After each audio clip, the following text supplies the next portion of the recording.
Big news. I have some important news for you. Interesting news. It's Blake and Aaron's Spilling the Tea with Sandy.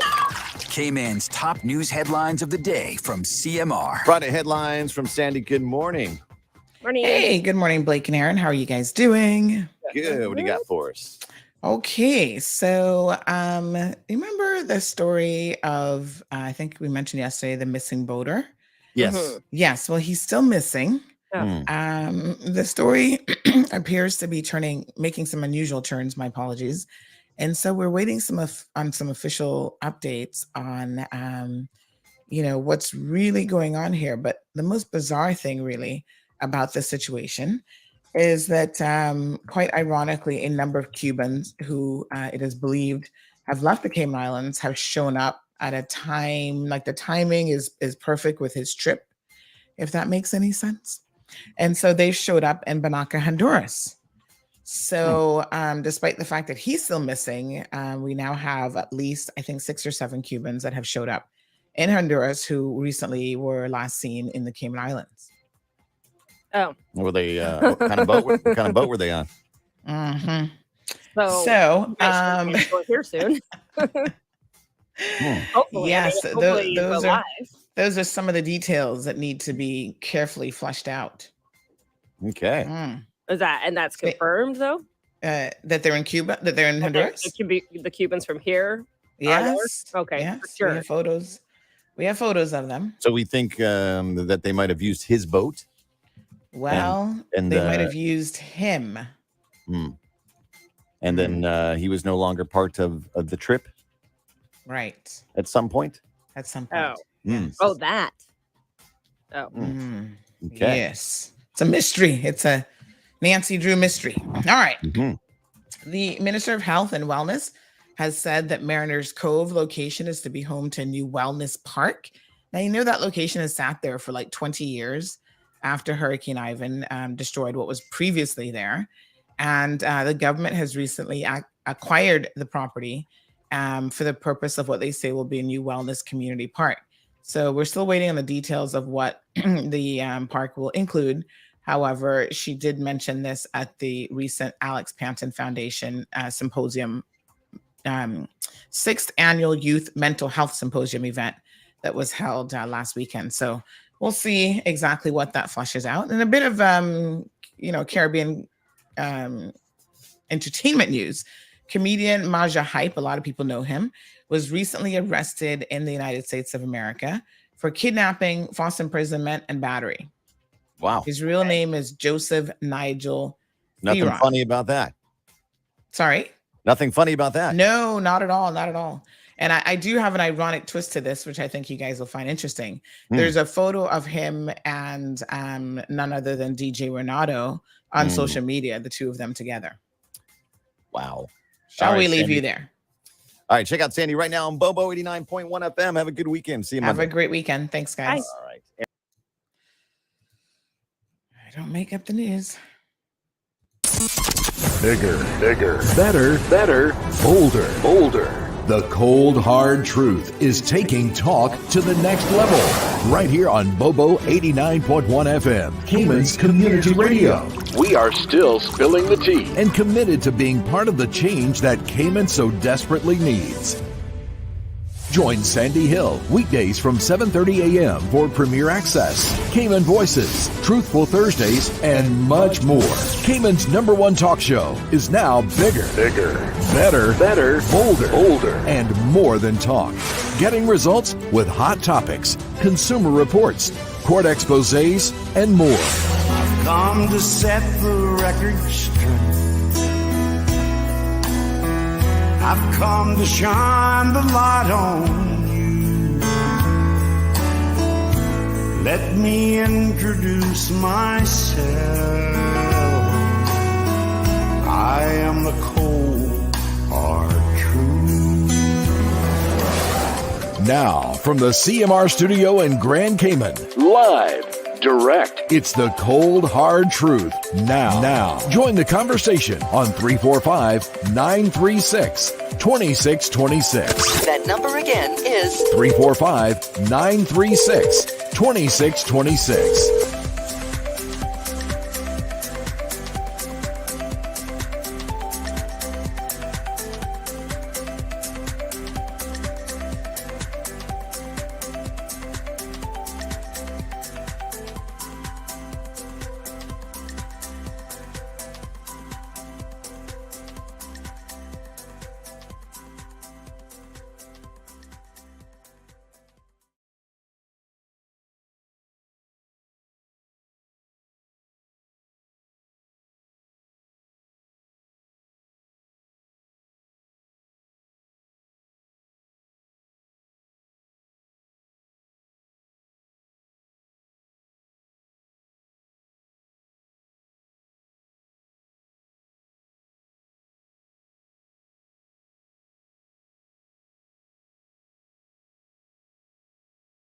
Oh, my apologies. There we go. I muted myself. So sorry.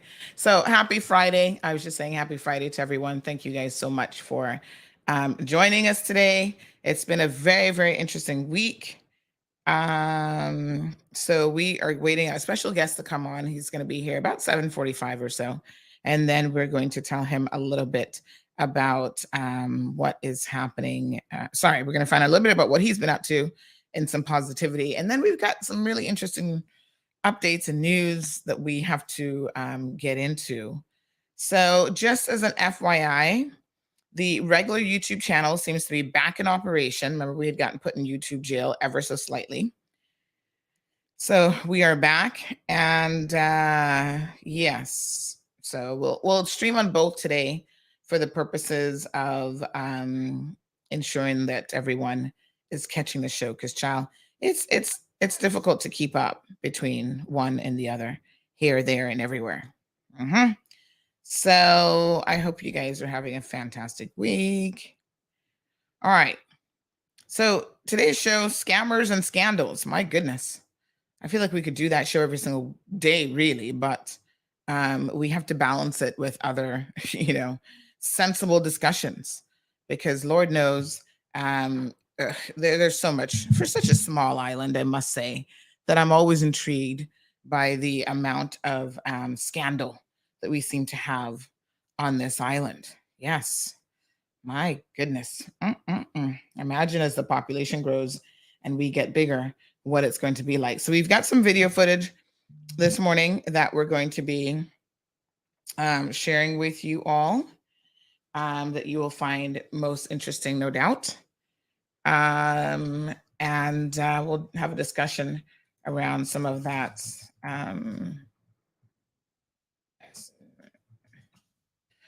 Okay. Making sure that all my WhatsApp people have all the morning links to get going. So listen, we were just talking about this comedian, Maja Hype, who has been arrested in the United States of America in Georgia for assault. This is quite a serious thing. You Caribbean men need to relax yourselves, because I tell you what, not everywhere in the world are they going to accept your behavior, right? So in the Caribbean, I'm very much aware that you're more likely to get away with illegal and unlawful behavior, particularly when it comes to women, whether it's rape, sexual assault, domestic violence and abuse. Women, as well as just the community at large, seems to give these guys a lot of leeway because of who they are. And I guess because as a region, we have accepted, quite frankly, that this is par for the course. You live in the Caribbean, you're a Caribbean woman, you might get knocked around by your spouses or husbands. That's what we tell each other. I'm ever so shocked at this. A lot of women accept, oh my God, just unbelievable behavior from some of these, it's just, somebody says, are you sure it's a Caribbean man? He's a Caribbean man. Isn't he from Trinidad? I think he's from Trinidad. Yeah, man, he's Caribbean. Although I don't know how much time he spent in the US, but he's definitely, I consider him a Caribbean man. And without a doubt, he's probably had a lot of Caribbean influences in his life. So he probably grew up in a Caribbean home. Let me see where he's from. Hold on one second. So now he's been arrested on charges of simple battery and making terrorist threats and acts in the US. It's crazy. He was arrested before for kidnapping, false imprisonment, and battery in 2021 in relation to an incident with his ex-fiancée, Letitia Kirby. And the details of this latest incident are not really known, but apparently on Sunday, February the 19th, just this last week, he was listed as an inmate at the Cobb County Sheriff's Office in Georgia. And he was this time being held without bond. So in 2020, his ex-girlfriend accused him of physically abusing her, which led to his arrest in January of 2021. So they had a nasty breakup. She says the comedian was abusive for years, even said that he held a gun to her head during one violent incident. And folks, listen, as you guys know, we don't particularly care if someone is, celebrity or not, whoever they are. You can't be going around pulling a gun at people and beating them up like this. This is her. I mean, she's such a pretty girl, quite frankly, when she doesn't have that busted eye and lip and stuff like that. She actually is quite a pretty girl. So she had shared these photos of her injuries on social media because apparently, as is typically the case, we don't want to believe victims. So people are like, oh, he didn't abuse you. You're living a great life. Come on, girl. Are you sure that he's that type of person? It's just so amazing the things that we, are willing to let slide. Oh my gosh. Y'all love to just question victims like they don't know. No, girl, you sure you didn't walk into the door? It's so difficult already for women to come forward and admit to actually being victims, whether it's victims of sexual assault or physical violence, emotional violence, psychological torture. A lot of that's going on too. And it appears to me that we are all too, willing to give a lot of men a pass on this front.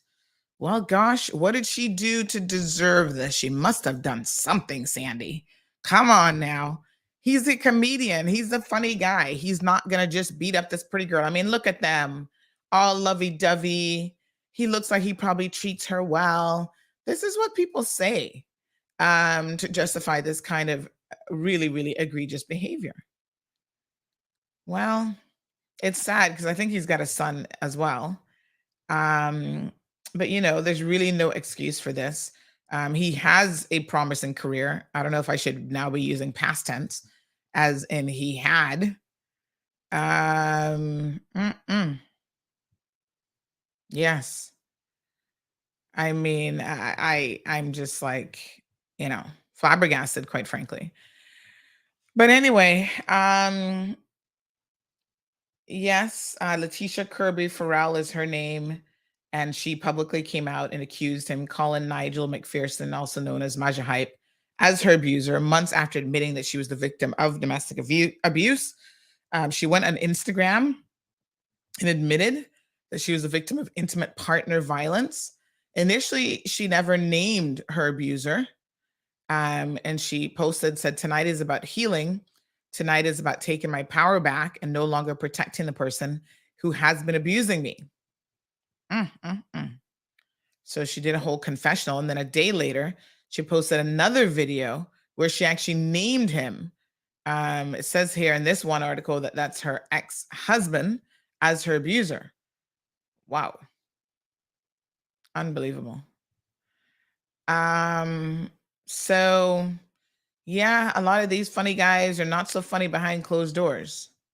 So she goes on to say that he leaked sex tapes from a decade ago as a distraction from the abuse allegations.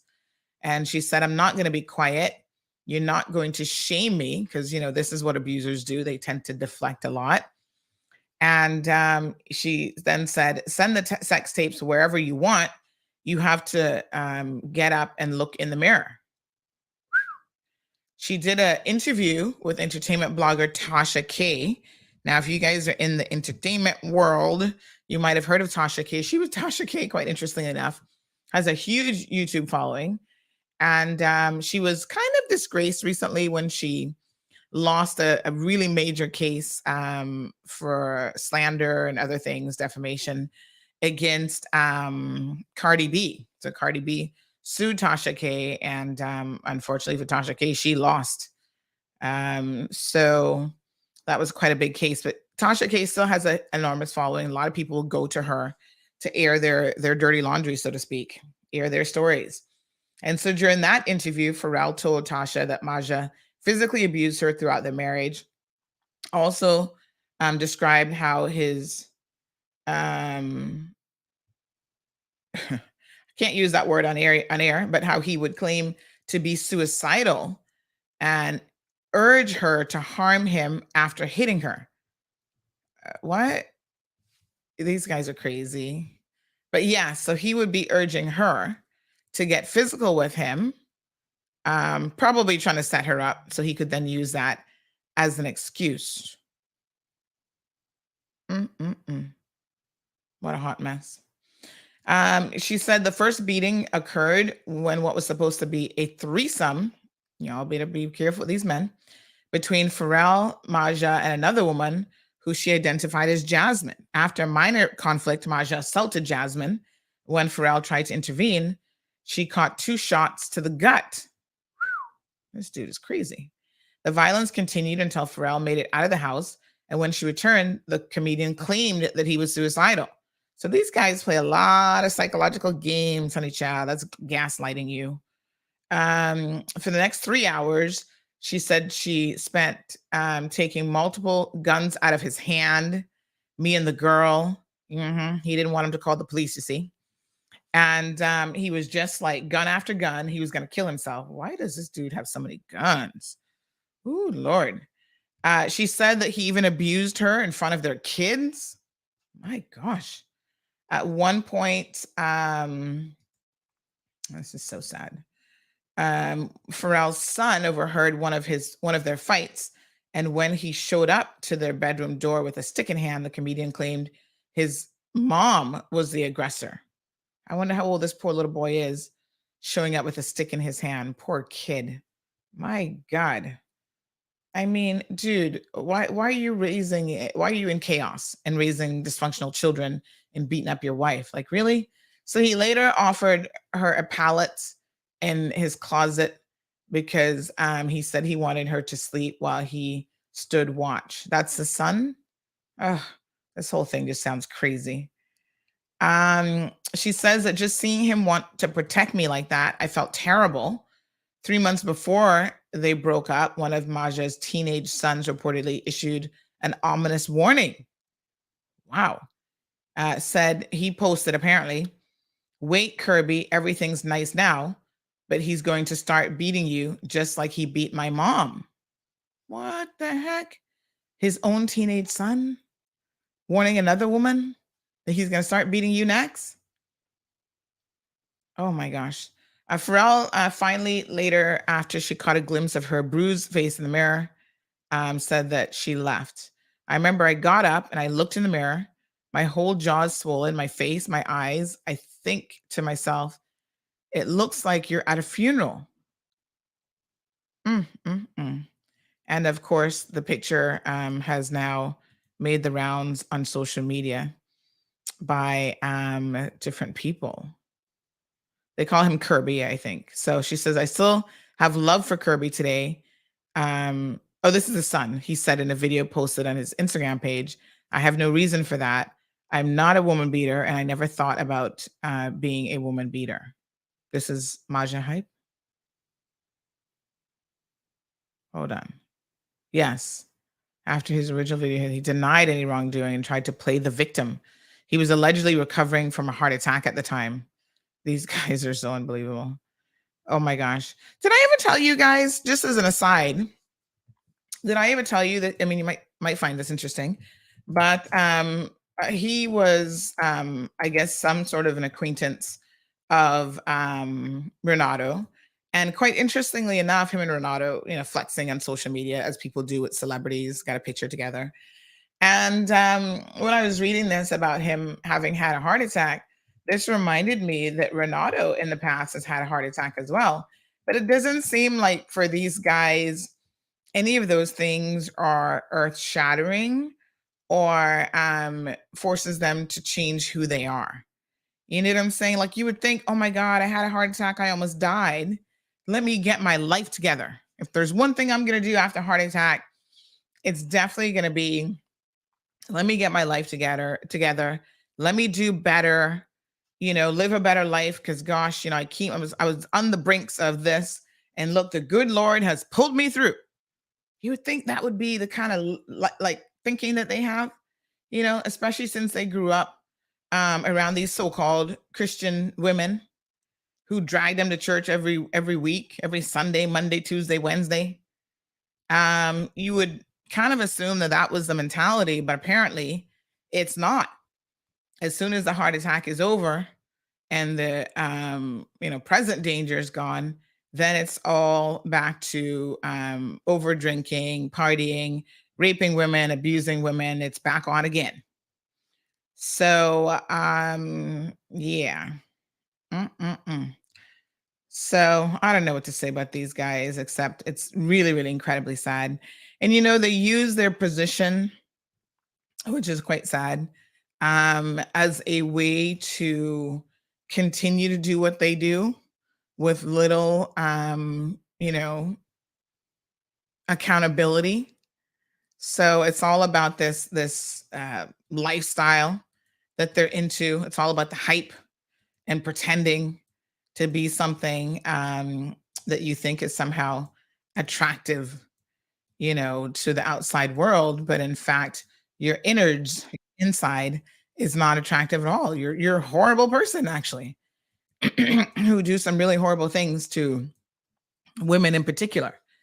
So super sad. I hope that Maja Hype gets the help that he needs. I mean, he is a funny guy, but when you hear stuff like this, you start to unfollow people like this because, I don't want to give him one more like and continue his celebrity status when he is really this type of person. Like, this is not cool in any way, shape, or form. This is actually very, very disturbing behavior. And speaking of celebrities and disturbing behavior, we should then move on to a bit of other news. And I do see Rayon's ready for us. So we're going to come to him in just a second. Let's go ahead and move on to a little bit of other ridiculous celebrity news so that we can wrap this up and hopefully move on to something a bit more pleasant. I don't know if today's discussion is going to be pleasant. Let me just be honest with y'all. Probably not. Just buckle up, child. Buckle up, honey, child. It's a Friday. What can I say? So we've got two things that happened yesterday. Number one, Harvey Weinstein has been pronounced. Someone said it's pronounced major without the R. Oh, his name is what? Hold on now. Maja. It's not Maja Hype. Major without the R at the end to reflect the Caribbean accent pronunciation. Maja. Or Maja. Oh, Maja. Not Maja. Maja. Maja Hype. Oh, I see. Chow, thanks for the correction.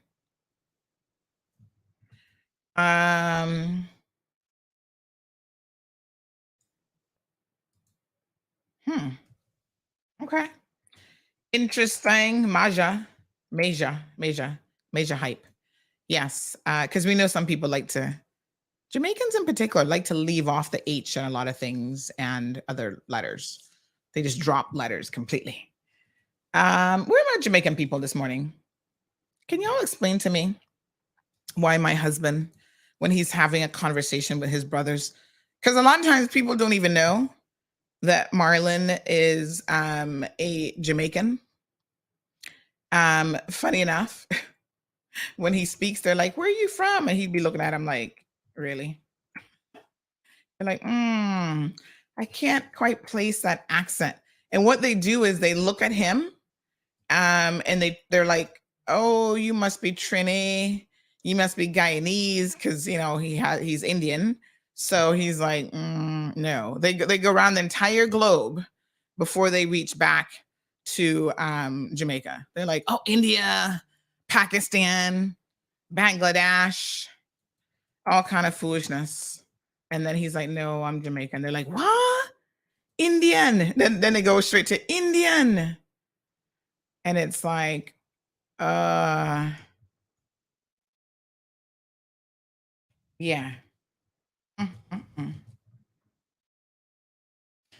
Hot mess. But one thing he does is girl, listen, honey child. We got some breaking news right now that is breaking my brain. So y'all give me a second here, and I'm going to tell y'all exactly what's going on. What the heck? Hold on. Breaking news alert. Breaking news alert. Breaker, 1, 2, 3. We got some breaking news here this morning.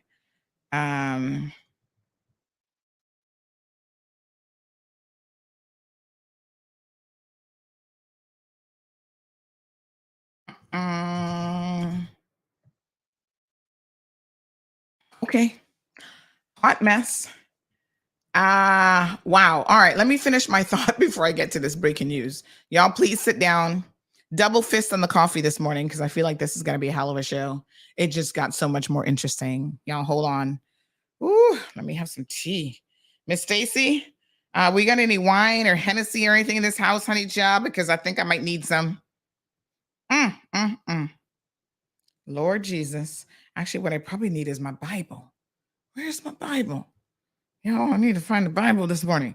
All right, let's talk about Harvey Weinstein. This guy here, disgusting POS. He is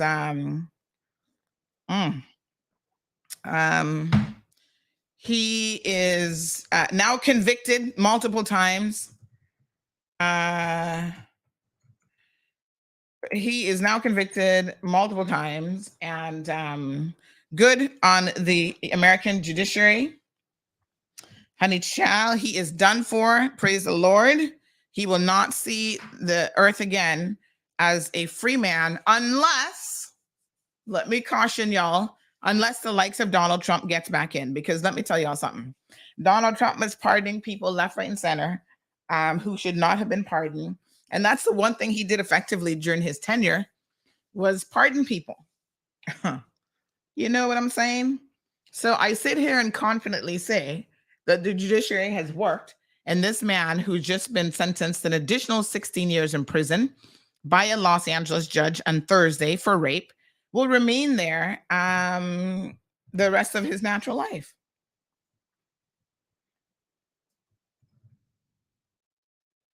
You know? What a hot mess. So yeah, thank the Lord for this. He was convicted in December on 3 charges of rape and sexual assault. The 70-year-old, because it takes so long to bring justice to these guys. Lord Jesus. Anyway, he probably won't last long in jail anyway. Probably in 2 years, he's a dead man from a heart attack. I mean, look at him after all. No, sir. Oh, shoot. Okay.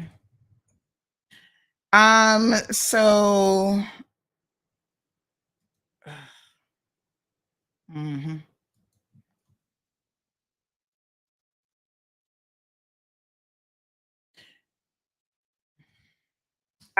so anyway, he's going to spend hopefully the rest of his life in jail. He was separately already serving a 23-year prison sentence for rape and sexual assault in New York. So now we got him on both coasts, New York and Los Angeles, meaning that it's very unlikely that Weinstein will now, it's very likely, that he will now spend the rest of his life in prison. So good for him. All right. And equally good news, the next, rapist and pedophile that needs to be kept in jail forever is this man. Here we go. R. Kelly finally gets what he deserves, honey child. He was sentenced an additional 20 years for child sex crimes, with 19 of those to be served simultaneously with a previous 30-year sentence. The jury in Chicago convicted R. Kelly, who's also, disgusting person, to be quite frankly, 56 years old, of 6 of the 13 charges brought against him, including 3 counts of coercing minors into sexual activity and 3 of producing sex tapes involving a minor. Now, you know that both of these men have had a long extended history of getting away with absolutely shocking and egregious behavior. What is so interesting about R. Kelly, and I know that a lot of people in the African American community, I wouldn't say a lot of people, but some of y'all fools in the African American community have tried to defend this man's behavior, saying that, oh, it's because he's a Black man. He played the woe is me, I'm a Black man card, just like Bill Cosby. You know, woe is me, I'm a Black man. Bill Cosby has never known what it has ever been to be a Black man. Y'all need to pay attention to what this man has said about color and race over the years. He's never really took on the Black man mantle until it was convenient for him to do so. So all of a sudden, you know, when it's convenient for him, because he's being properly persecuted for stuff he has done for over 50 years, then it's like, oh no, I'm a Black man. Y'all coming at me because I'm Black man. It's like, honey, child, please. You're disgusting. Truly. And so R. Kelly did the same thing. You know, oh, I'm an abuse victim. My sister abused me. I'm sure he was abused by his sister. That's the sick environment that he grew up in. But to then turn that on countless victims. I mean, y'all, did y'all watch that R. Kelly documentary? Y'all need to watch that because it is shocking. And those are just some of his victims and some of the allegations. People around these men have enabled them for a very, very long time to commit these absolutely atrocious acts against women in particular. Well, R. Kelly had a real disgusting side to him. So it wasn't just about the rape and the sexual abuse. He believed in all kind of other stuff, bondage, and just the dude is just sick. Like, he kept people confined. He has a lot of problems. So I am, they say don't rejoice at somebody's downfall, but can I tell y'all, I wouldn't call it rejoicing, but I'm happy for his victims today. And some of them were so psychologically impacted by his tactics that even after he was arrested, they were still there for him. They were still going to visit him in prison. Like, they still weren't leaving the house that he had them locked up in, because he really had them in a psychological and mental prison. And I think, wow, what does it take to bring someone to that level? You know what I'm saying? Obviously, they were broken individuals already. And it was easy for someone like R. Kelly to identify them as potential victims and turn them into these little, pawns for him to use. You can imagine there was a jury at some point that saw that original tape of him with an underage girl and still allowed this man to walk out of court a free man. I mean, it's just, he went to trial for that and he got off. Oh my God. It's just unbelievable, y'all. And again, thank God our society and our communities have come a long way, honey child, because to imagine that could have happened back in the day is totally egregious. Here's some of the information, and then we're going to, again, bring on our guest. But his former goddaughter testified that she had sex with the disgraced singer for the first time when she was only 15 years old. That's rape. And that they had sex hundreds of times, sometimes with other girls. The goddaughter, who's now 37 years old, testified at Kelly's federal trial in Chicago on August 18th of last year, using the pseudonym Jane. Said that she first had sexual contact with Kelly when she was 14 years old, and then it moved on and progressed from there at the age of 15 into full-fledged, sexual relations.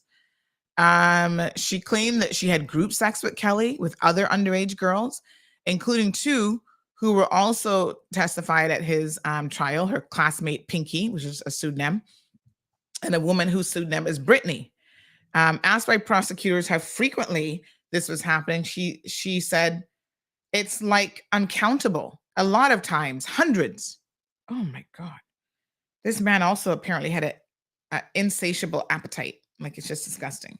So the Chicago Tribune reported that Jane met Kelly in the 90s and began to visit his studio when she was like 12 or 13 years old. Parents, what is a 12 and 13-year-old doing visiting anybody's studio unsupervised? We don't blame anyone but the perpetrators. However, sometimes we have to take accountability for how we are allowing children to be put in very, very dangerous situations. She goes on to say that the introduction had been brokered by her aunt, Stephanie Sparkle Edwards, who is a protege of Kelly's, who Jane claims to have had some sort of a romantic relationship with Kelly. And this is what they do a lot of times, is they will use, just like the Jeffrey Epsteins of the world, they will use women in particular to bring them other victims. Because, you know, as a woman, you're more likely to trust another woman. You don't think a woman's ever going to do something like this to you, especially if you are a teenager and you're younger. You think that women would be looking out for you, your aunts, and so on. Well, not so. Edwards allegedly told Jane that she should ask the R&B star to be her godfather. And apparently, of course, Kelly agreed because he had some other ideas in his mind about what a godfather does. So she said the relationship became sexual, and it started with long phone calls that became very, very explicit. She talked about sexual abuse in the video. She was the girl. Oh, she was the original girl in the 2008 video, the child pornography trial. And he was acquitted on all charges alongside other clips. So imagine they actually had footage of this, and a jury sat down and watched that footage and still allowed this man to walk out the door. 2008 to when was he finally arrested for good? 2021. So he was allowed, folks, to continue his reign of terror against women and underage girls for another 13 plus years.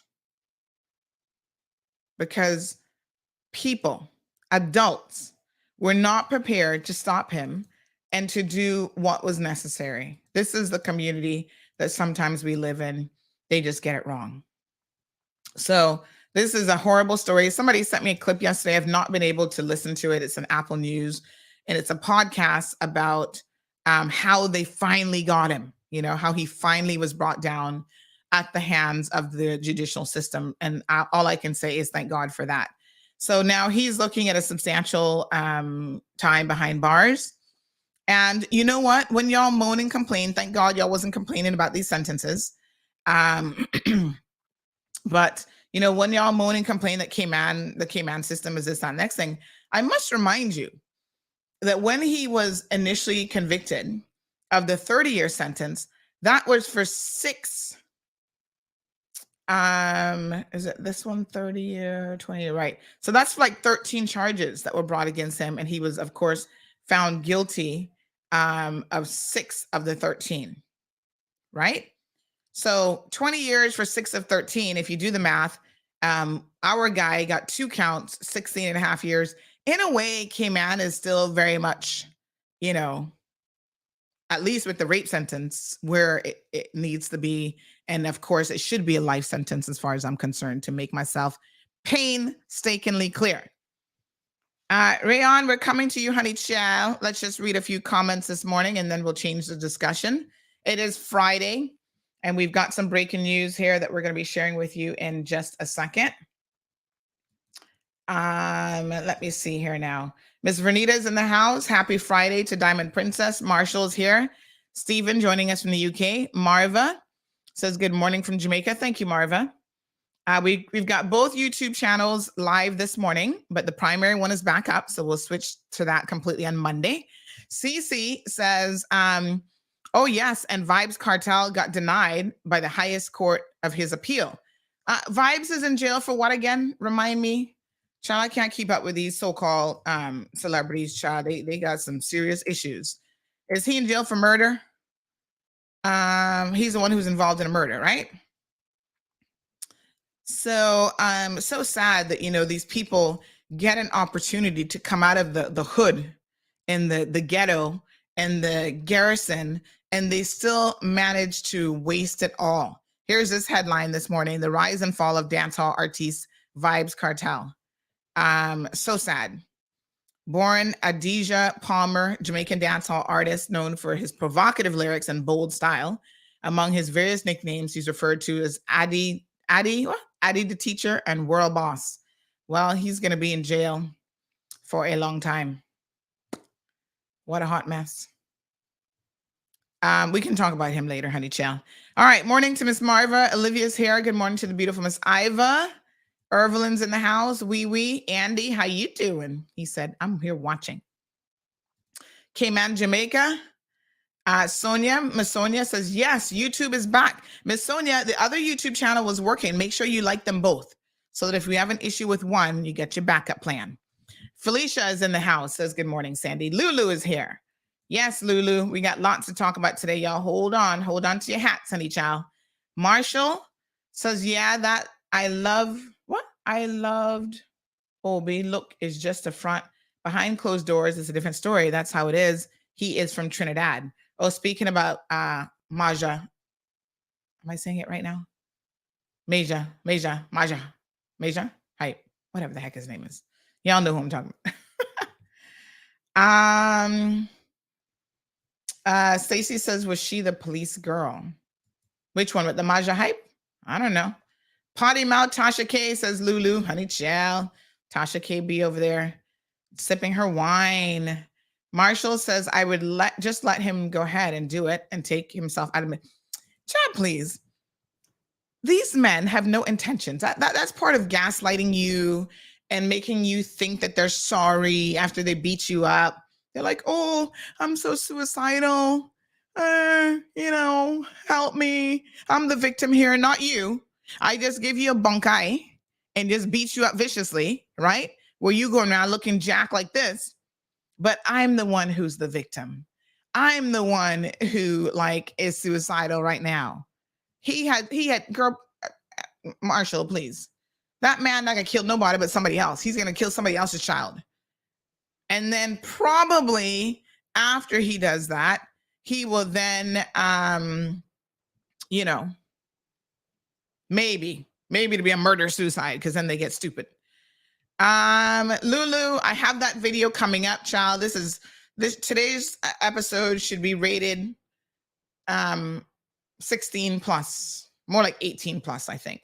So she's asking about the video. We got the video coming up. We got more than one video for y'all this morning. Woo, honey child. Senor Rayon, we better bring you in, young man, before this conversation continues to go off the proverbial rails. How are you? Unmute your mic. Good morning, good sir. Good morning, Sandra. How are you?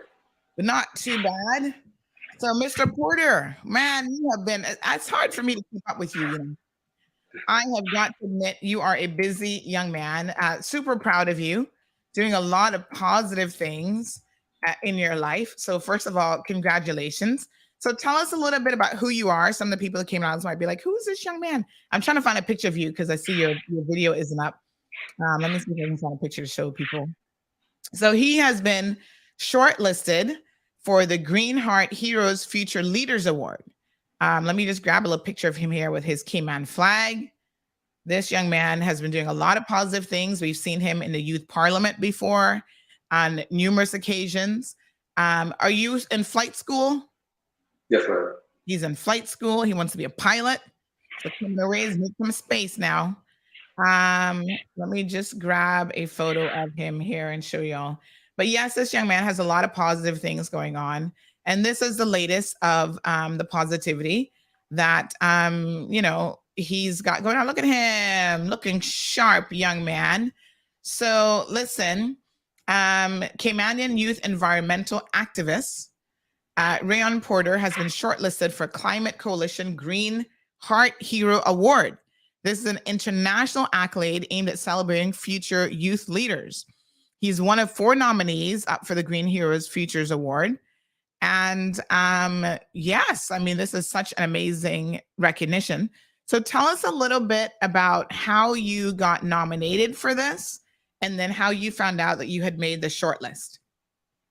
All right, thank you. So I found out by Your audio is a little bit, if you can get closer to the whatever microphone source you're using, try to get a little bit closer to it for me. But is this better? A little bit. Keep talking. Let me hear.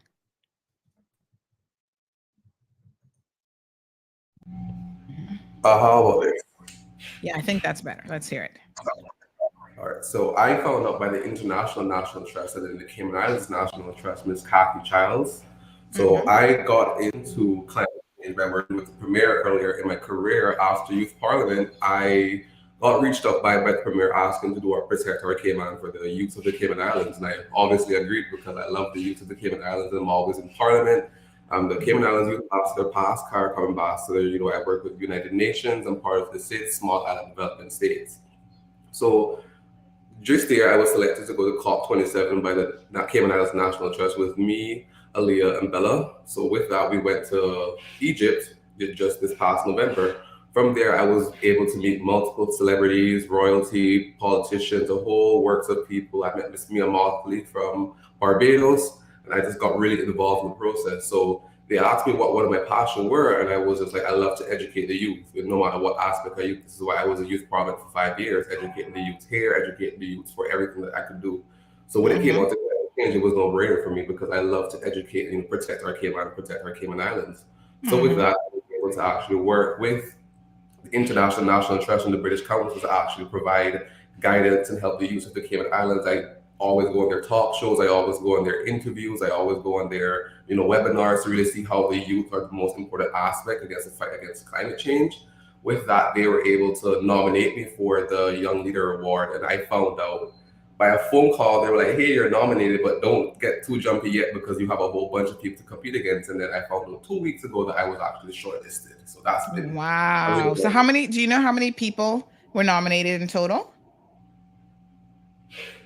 I'm sure it's probably quite an extensive list.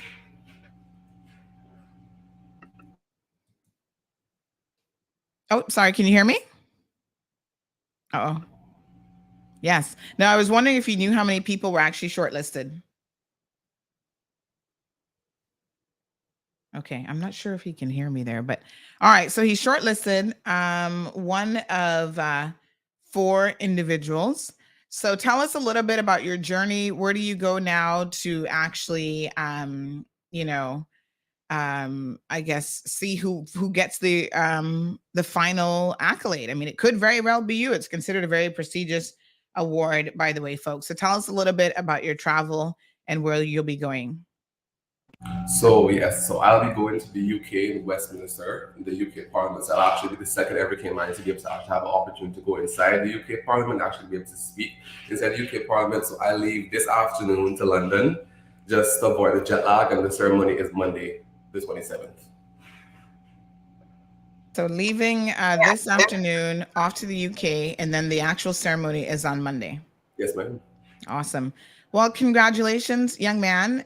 He was also one of 3 Caymanian students selected last year to represent the Cayman Islands at the youth sessions at the United Nations Climate Change Conference, also known as COP27 in Egypt. And just continue to be positive. We're so incredibly proud of you. I mean, I think that this is, fantastic. And it's a great opportunity for you to go off to the UK and represent your beautiful islands. So congratulations. Thank you very much, Ms. Sandra. All right. Safe travels, and do keep us updated on Monday on the progress of, of the actual event. And is your mom going with you to the UK? Or are you traveling solo? My mom's coming with me. Awesome. Yeah, that's what it's all about. Mama's got you. Good stuff. And I'm sure that, again, his mom, Miss Celia, is extremely proud of him as well. So, of course, Frank Rolson, who's director of the National Trust, and Catherine Childs, the National Trust Environmental Programs Manager, have both congratulated Porter on his nomination. And they have said that we feel that facilitating the participation of Cayman's youth is crucial if we are to be prepared as a country for the inevitable effects of changing climate. So this is the next generation. This is the now generation, folks, who are really taking up the mantle. So please, if you know this young man, give him a good pat on the back and congratulations again.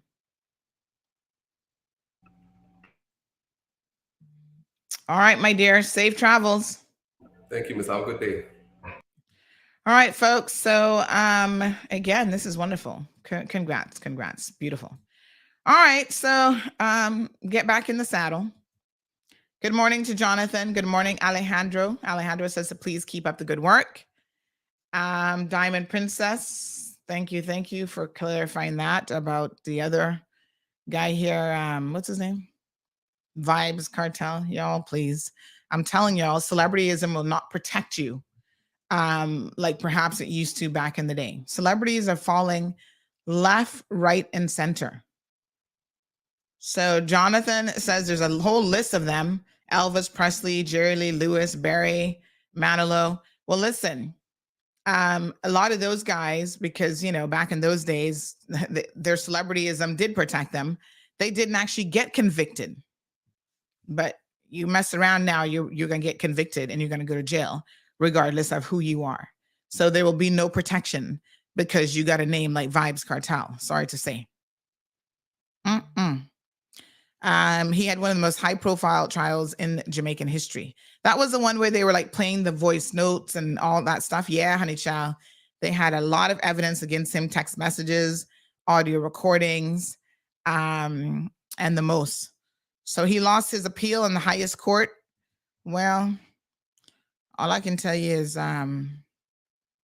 relax. I mean, I don't know what else to tell you.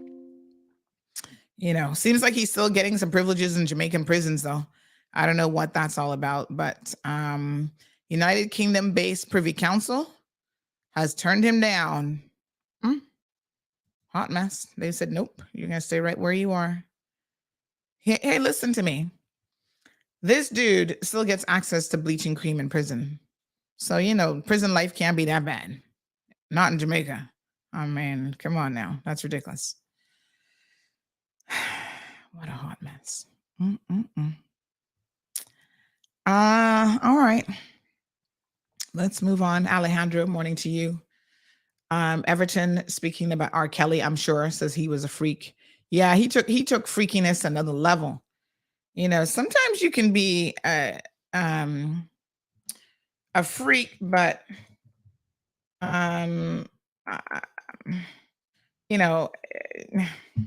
there's like freaky, like a little bit freaky might be okay, but what he was doing was like crazy freaky. No, sir. Ugh.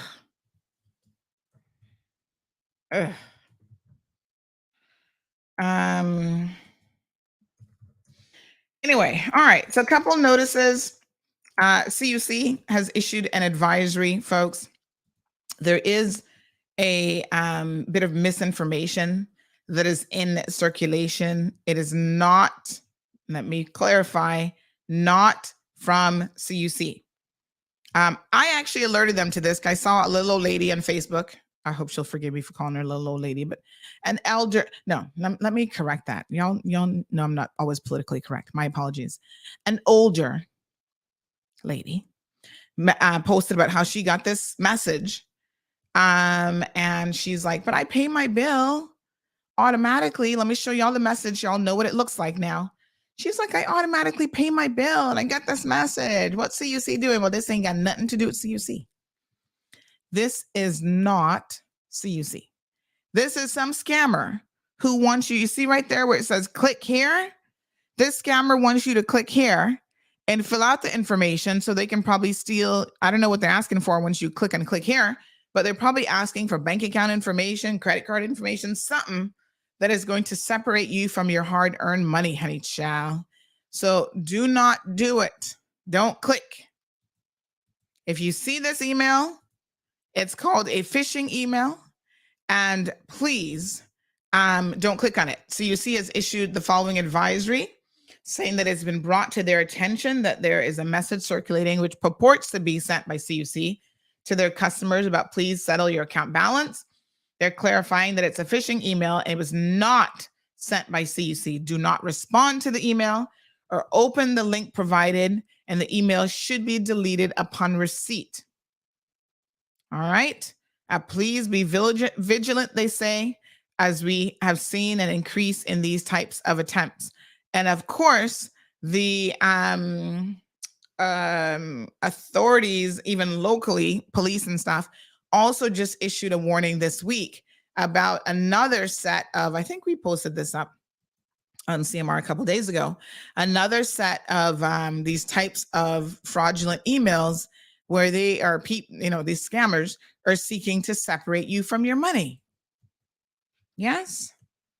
So we encourage you folks to do your best to, somebody says, how about a more mature lady?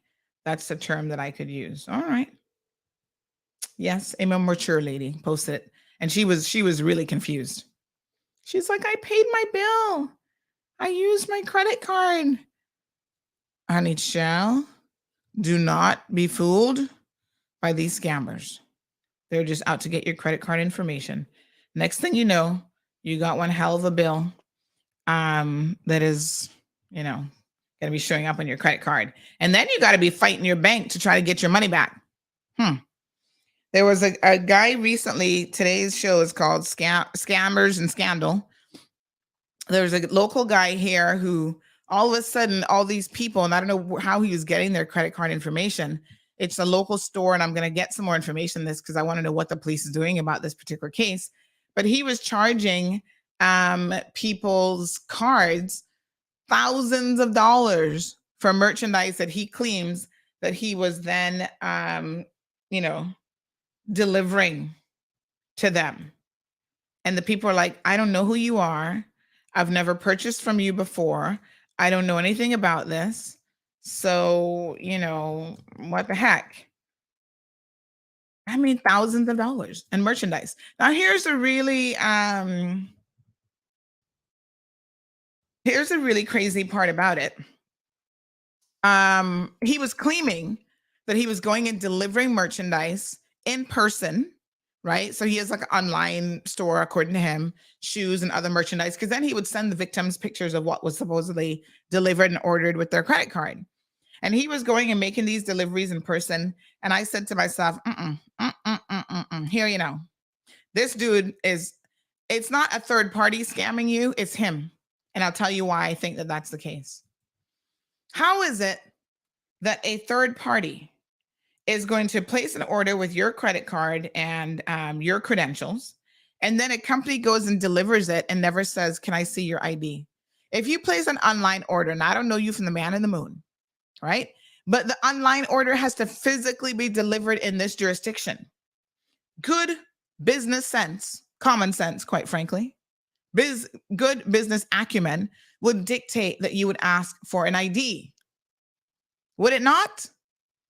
Okay, you claim that you're Sandy Hill and you look like a man with a beard.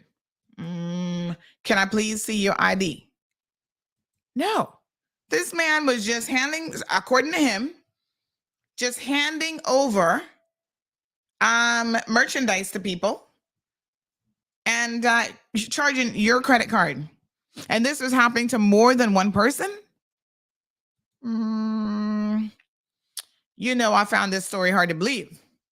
I was like, I don't know how he's doing it, but somehow he has obtained people's credit card information.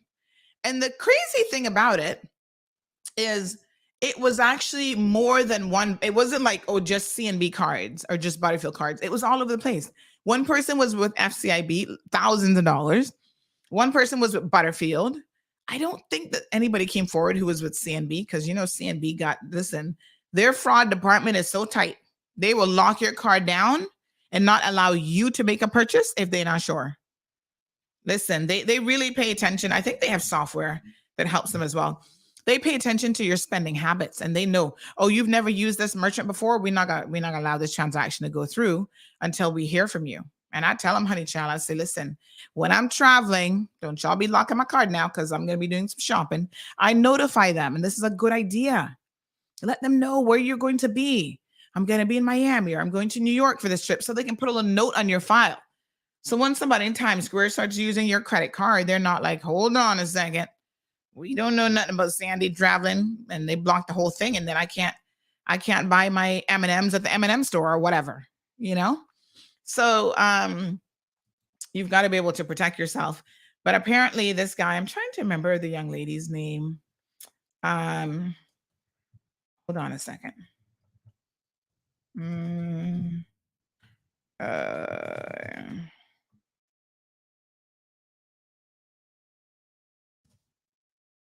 I'll tell you something about this transaction because y'all need to be aware of this, because I think the police should be investigating this, but I don't know.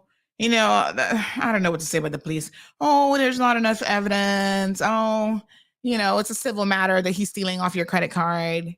Go and take him to civil court. Like sometimes I feel like they really drop the proverbial ball in a big way. And I don't mean dropping it on January or December the 31st for the new year.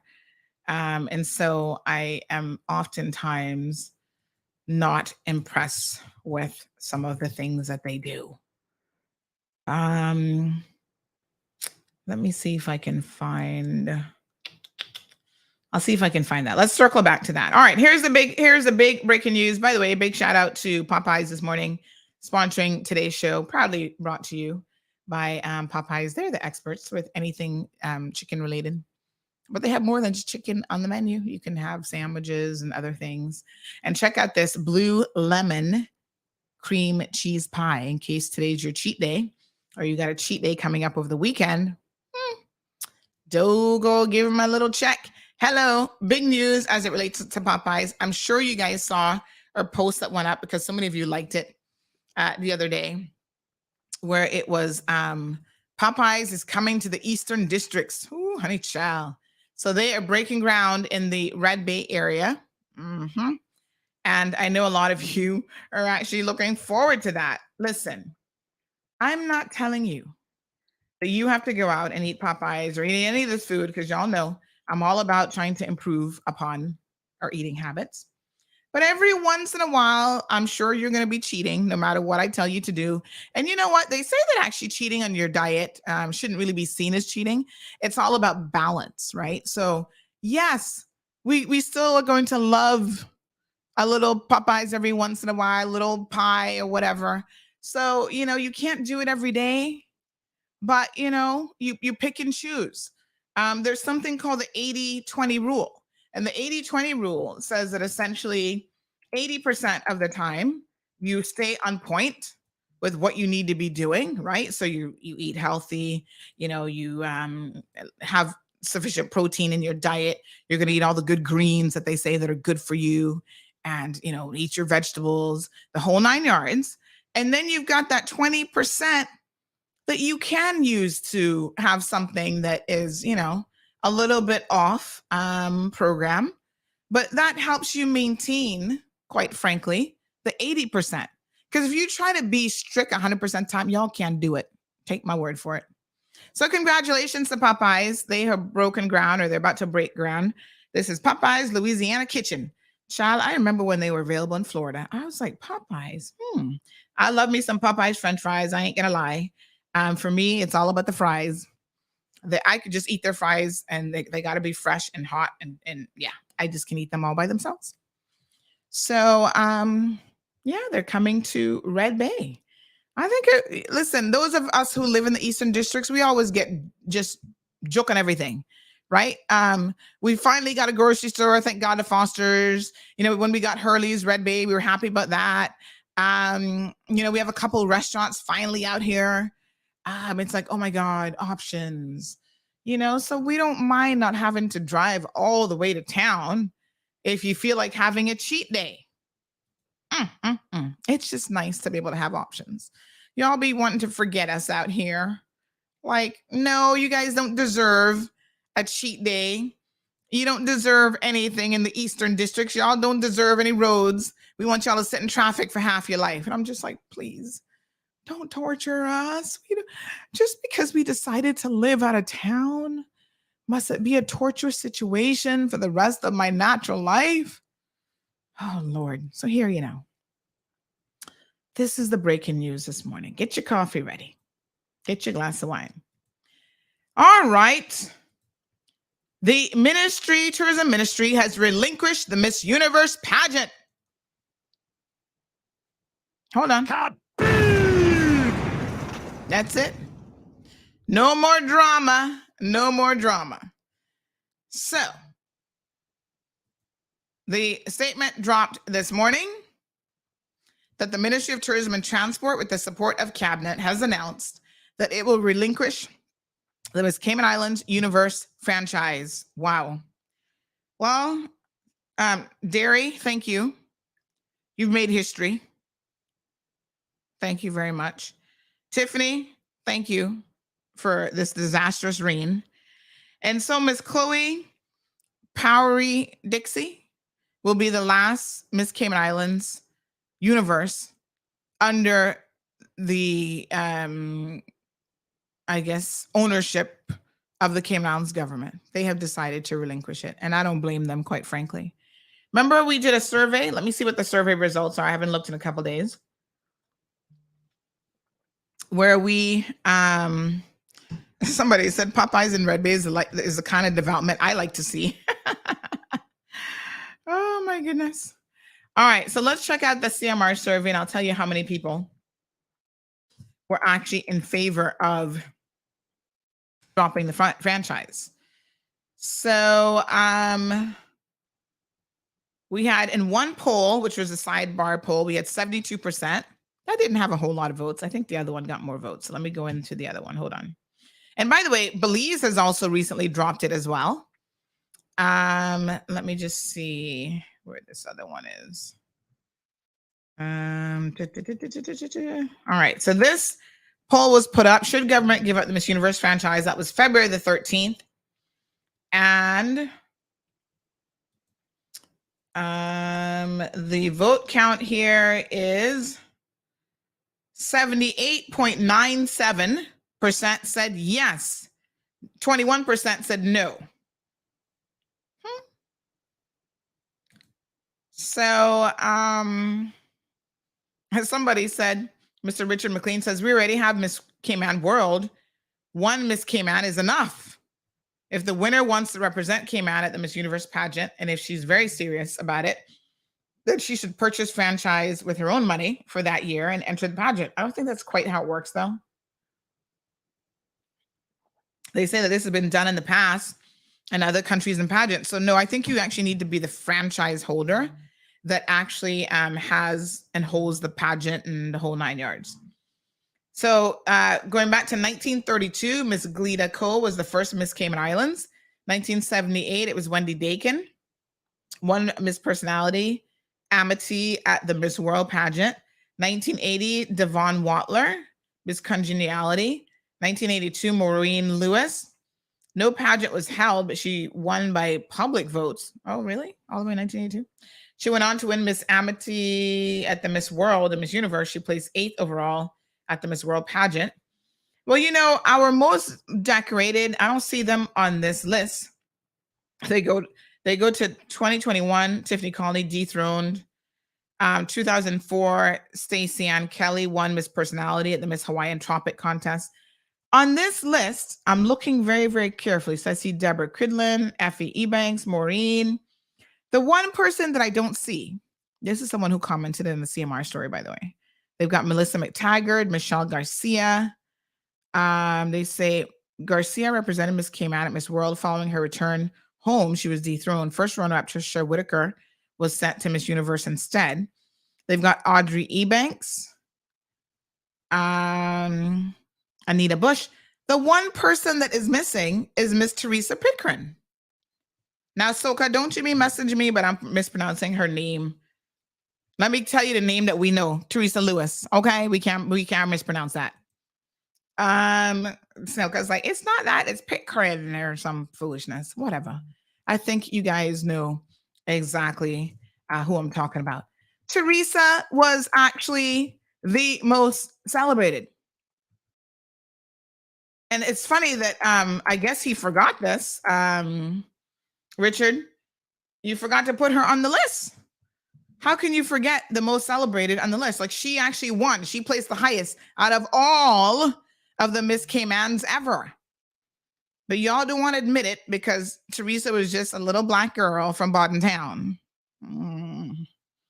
Let me sip my tea this morning because y'all not ready for the cold hard truth. Y'all know that there's been a history of racism in the pageant world here in the Cayman Islands. I hope y'all know this.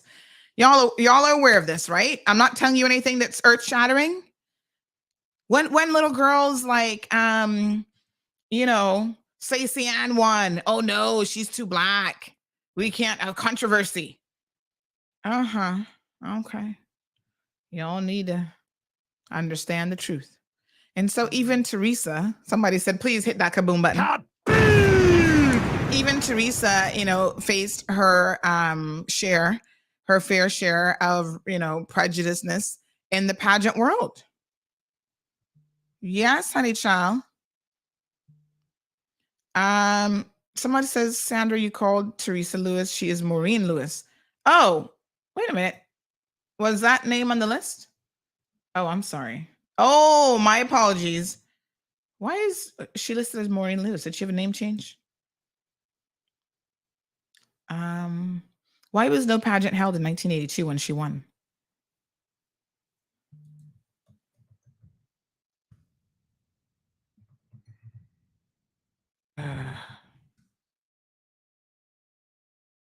Anyway, well, my apologies that he did not forget her because I was going to say, where is Teresa on this list?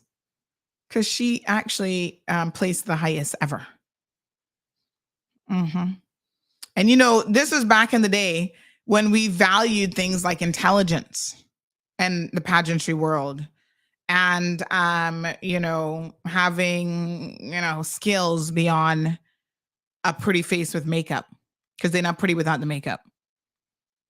This was back in the day when girls, young ladies, actually brought a bit more to the world of pageantry. Anyway, I'm over it. The ministry says that the Cayman Islands tourism industry is still in recovery, and the ministry is heavily focused on driving visitation and returning residents' arrivals back to pre-pandemic levels. That's because, listen, I'm going to just tell y'all what I think. And of course, I'm sure Kenneth has probably listened to the program this morning. Kenneth, this is my God's honest opinion, and it's just my opinion. For whatever reason, and I do not know the reason, you are not capable of dealing with Derry Dakers. Whatever the reason is, you cannot remove her. Now, by the way, what y'all don't know, I think I might have kind of mentioned it.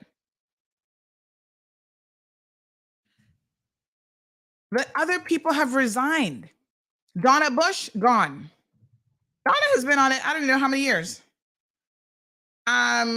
Miss Judy Powery, gone.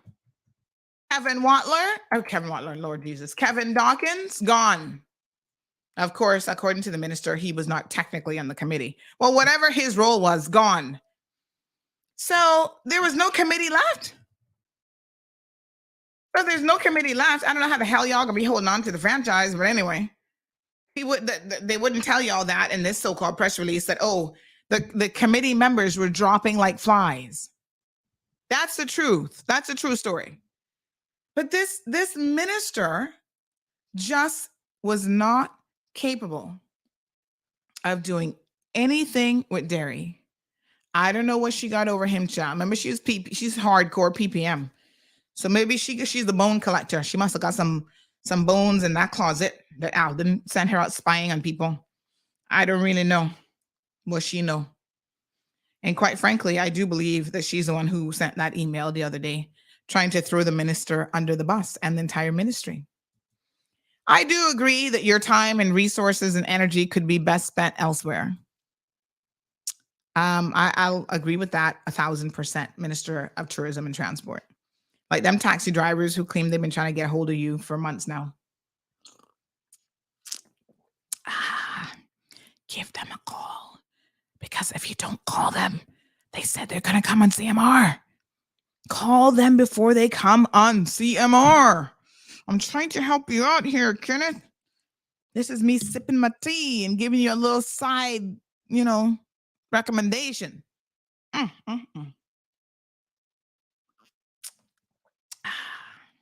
Because then you know what could happen. When they come in here complaining, poor Kenneth can be up in his feelings again, thinking that I got it out for him. Child, I'm the one who's like, well, keep calling the minister. You know, he's a busy man. He's traveling all over Kingdom Come now because he does the whole Caribbean CTO thing, blah, blah, blah, blah, blah. Oh, Lord Jesus, take the wheel. Anyway, I am perfectly happy with this. Save the money and do something else. I think there are other programs that they can actually sponsor to help young women develop self-esteem, because they always claim that, oh, this was about their self-esteem. Really? Parading a young girl around in a bathing suit for people to be looking at her little bonke is about self-esteem? No, it's not. I mean, y'all are complaining about, oh, social media and bullying and whatever. You set these girls up for this, like, really? I mean, that don't make no damn sense. So good riddance to the Miss Universe pageant. I don't know who's going to pick it up. Some of them people out there will be fighting for it. Pam Small, are you going to get it? She has Miss World. Maybe it's best to put them back together. I don't know. And I honestly don't care.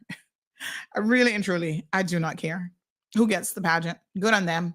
When it's private sector, they'll have to scrounge up their own donations and their own money. I have business with it. But it's, you know, Tiffany, pat yourself on the back, because really you were the nail in the coffin here. You were the final nail in the coffin. You and Derry Dakers should be skipping down the red brick road here today.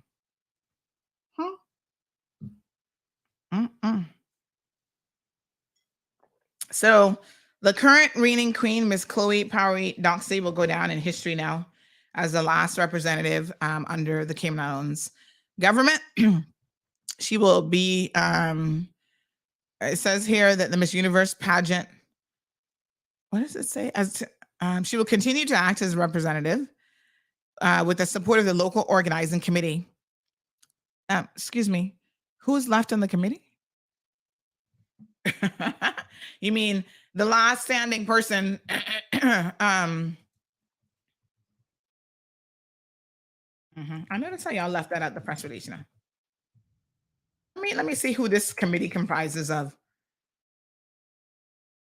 Okay, I asked the question. Who's left in the committee? That's what I want to know. Anywho, Derry will be her handler basically until August the 31st, when her reign officially comes to an end. And for those of you who are questioning, apparently you cannot make this stuff up. This is so stupid. So they're going to have her official crowning to host at a small event. They don't even want to celebrate the girl properly. I think you should have a big event. Go out with a big kaboom. Kaboom! Go out strong. Have a big party to end it all. So now they're talking about they're going to have a small event before the end of March. Why y'all making it small? Celebrate this girl, you know? Anyway, he's claimed that he thanks the committee for their years of hard work. And he wants to take this opportunity to say how grateful he was to each and every committee member, blah, blah, blah, blah, yada, yada, yada, yada. And I want to make it very, very clear. It is a thankless job. And so despite the recent screw-ups of the committee chair, we need to thank people like Donna Bush, like, what her name is, Dawn McLean-Sawney. She was on the committee member. She was a committee member for years, silently working behind the scenes. I don't care if the minister does not want to give Kevin credit for being on the committee and claim he's not committee member. Thank you, Kevin. Because I personally know the countless nights Kevin would be all out to 10, 11 o'clock at night at these so-called committee meetings. Right? So yes, thank you guys for your contribution. Oh yes, let's not forget people like Melanie Sims, protocol manager or whatever the heck her name is, head of protocol. You know, she was teaching them protocol at one point and stuff as well. I understand she stepped away from the committee years ago because they were so dysfunctional. She couldn't really, you know, some professionals can't deal with dysfunctionality all the time. So, but she made her contributions to these young ladies, trying to teach them proper etiquette, how to use a knife and fork, how to sit at certain events. The fact that when you go out in public with your sash and your crown on your head, you should be covering up those tattoos, honey child. Nobody should be seeing those ghetto-looking tattoos on you. Cover it up with makeup. You see, all these types of things. This is proper etiquette. Anyway, good luck to the Miss Universe franchise. And congratulations, quite frankly, to the minister and cabinet for making a sensible decision. And in my opinion, the only sensible decision he's made in a minute. All right, let's read some of your comments. This person says, try behave, so Christ, somebody gonna slap you. That West Bay affair. Oh my goodness.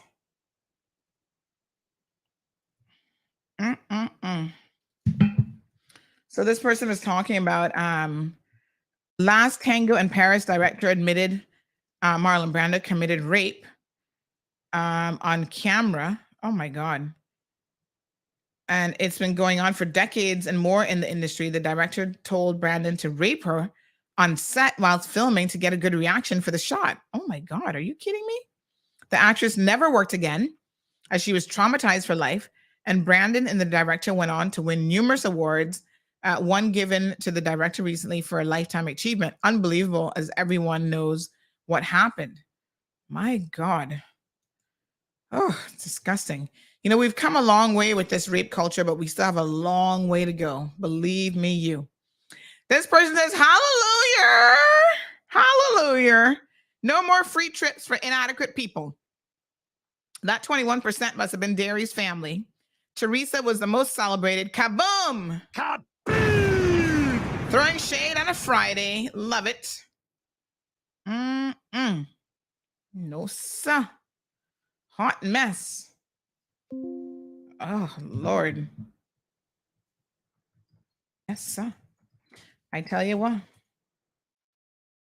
I tell you, what a hot mess.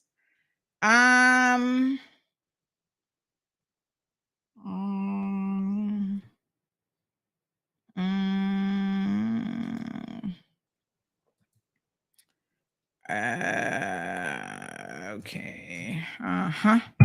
All right. Let me see what else. Keep me posted.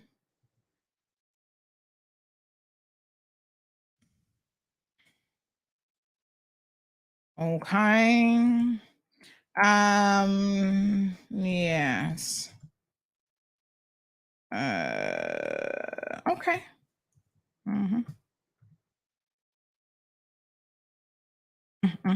What a mess. All right. So continue with this theme of scandalous behavior. But how many do we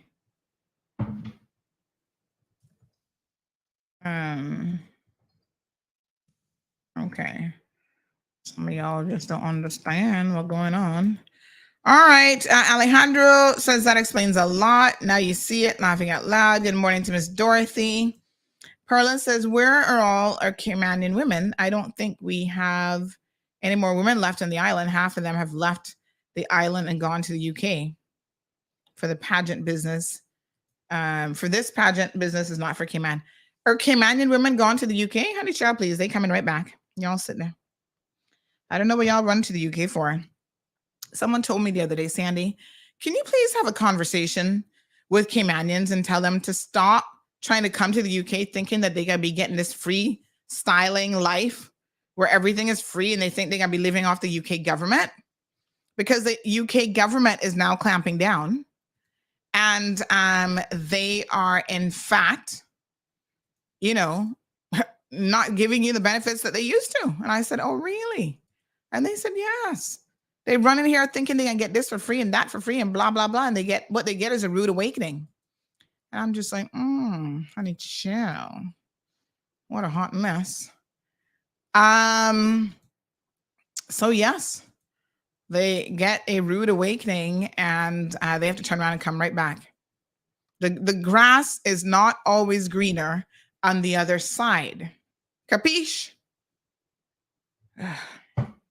Everywhere you go, folks, you need to be up and working and hustling for a good, honest dollar in your hands to pay your bills. The days of free rides is over. Nobody not giving you a free ride anymore. You know, they're wanting you to prove everything. You want this, you want that. Well, you got to work for it. Mm-hmm. All right. So listen, got a video this morning. I don't even know what to make of this, but I'm going to play it for y'all because it is Scandalous Friday after all.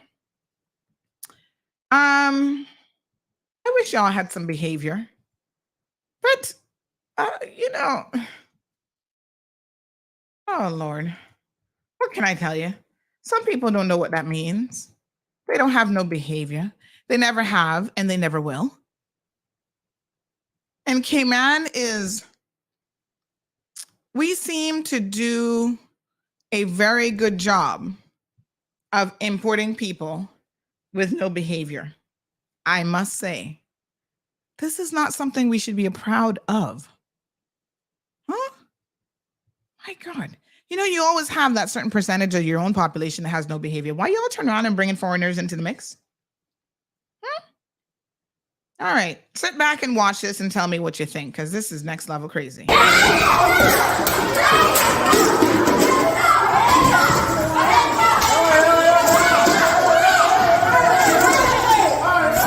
this.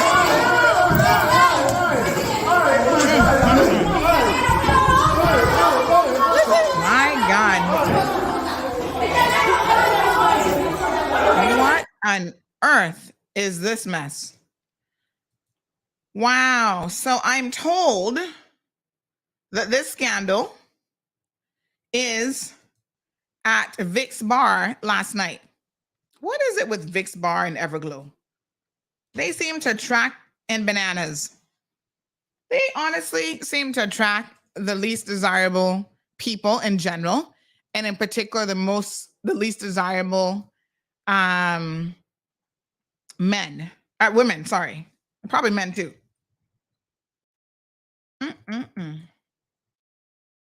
Let me see here now. Hold on. Let me see. Let me see if I can try to break down, explain what's going on. Women are fighting, probably over men, and you see them hitting each other with brooms. There goes somebody's wig. She didn't have that wig glued on too properly. And let me rewind a little bit. So we have cleaning supplies. We got the dry mop. That's the what is that thing called that you put the dustbin? Yes. So that one getting licked by a dustbin. So in the mix, I see Jamaicans, I see Spanish women, any Caymanians, and this probably not, because they don't hire Caymanians normally to work in these places.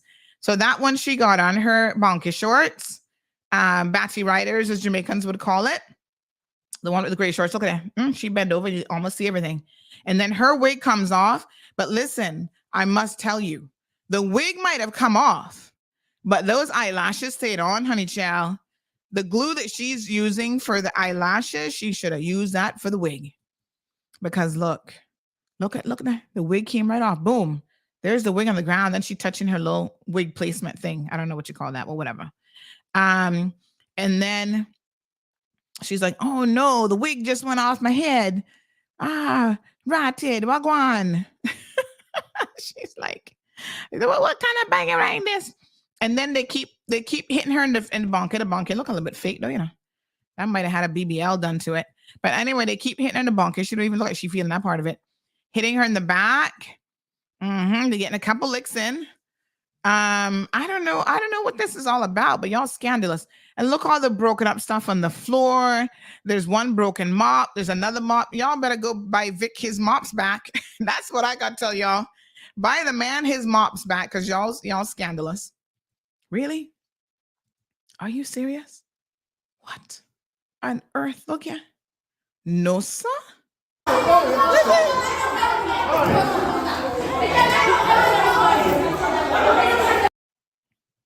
Y'all mashing up the place. The last scene, for those of you who like the blow-by-blow description, the last scene is of some man pulling off his pants. His pants are falling off of him. Look at him. He's like, oh, Lord, let me try and pull them up a little bit. So that is the scandalousness. Yeah, Strong Will says they sound Spanish. Well, normally that's what they hire, you know. They don't hire too many Jamaicans anymore. It used to be the day when the Jamaicans were the ones bringing in the dollar bills. And now the flavor of the day is these Spanish girls, Dominicans, and other Hondurans, and wherever else they can find them from. But these people don't have no behavior. No behavior. No, sir. I mean, the wig just came on too easily. Now, listen, I'm not a wig expert, right? However, I do know that apparently there's different ways that you can secure a wig. And one way is these frontals, what they call them? Frontal wigs or something. But apparently you can glue it down on the front. And I don't know, do they glue it anywhere else? But child, if you're going to be going out in the bars, take it from me, especially if you're going to Vicks or Everglow, the chances of you getting in a fight are probably a little bit higher than if you're going to other establishments and bananas. So make sure you use the proper frontal lace wigs. Thank you. Make sure you use the proper glue. In fact, remember the one woman who used the Gorilla Glue, which is not hair glue? And then they had to like surgically try to save her head from peeling off. I'm not sure if I would recommend that, but that's probably the only glue that would have saved that wig in that moment. Like, really. Marshall sums it up, says all ghetto. That's about right. Gabby is here for it. She's looking. She's like, honey child, let me get out my popcorn. Oh, Sue says, geez. Sue, I'm going to pretend to be you in your English accent now. I can see you saying this. Chase, they must love to fight. The girls are all so bad. Naughty, naughty little girls. Will y'all please don't, that you have no behavior? Shall I send you to etiquette school? Sue, did I do your accent any justice, or was that absolutely atrocious and horrible? Probably atrocious and horrible. Anyway, you get my point. There are a lot of us who are looking at this thinking, OMG, this is beyond scandalous. This is, first of all, what do you think this fight was about? Some trick, some pimp up in there looked at one girl more than, it looks like it was all the Spanish girls against the poor one little Jamaican girl. So they were maybe the man was actually looking at her for change, and the Spanish girls got all upset. Like, girl, no, papi, you're not going to give her no money here today. And it's like, whoa. Calm down.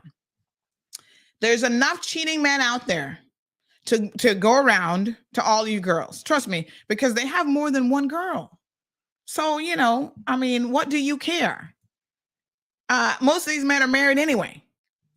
So y'all can just relax because you'll get your turn. Now, I could see where perhaps the issue is they want the turn first, because then by the time he get on to girl number 5, he probably doesn't have much money left. So this could very well be a financial, like they're thinking their finances here. And they're like, yeah, if I don't get him first, I could get $200. By the time he comes down to girl number 5 next week, he can only afford a $25, whatever $25 gets you. I don't know what it gets you in this day and age. But y'all need to stop it. This is the foolishness that we are importing into this country. Raymond says that they're cleaning out the trash. Child, they're not cleaning it out enough. They are the trash. This is trashy behavior that they're engaging in. And for the world of me, I don't know why WORC approving all these work permits for these prostitutes to be working up in bars, for lack of a better word. And y'all know I'm telling the truth. The amount of prostitution that goes on in Cayman, and y'all talking about your Christian society, makes me laugh.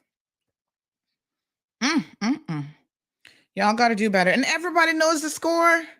Everybody knows what these girls are all about. This is the life they live. Any girl who comes here, and the best you can do is get a job at Vicks Bar, Bananas, or Everglow. Girl, you're at the bottom of the totem pole. You're not even a high-class escort. No, honey child. First Lady Jayanne says she needs to use that glue for the wig too. Laughing out loud. I know, right?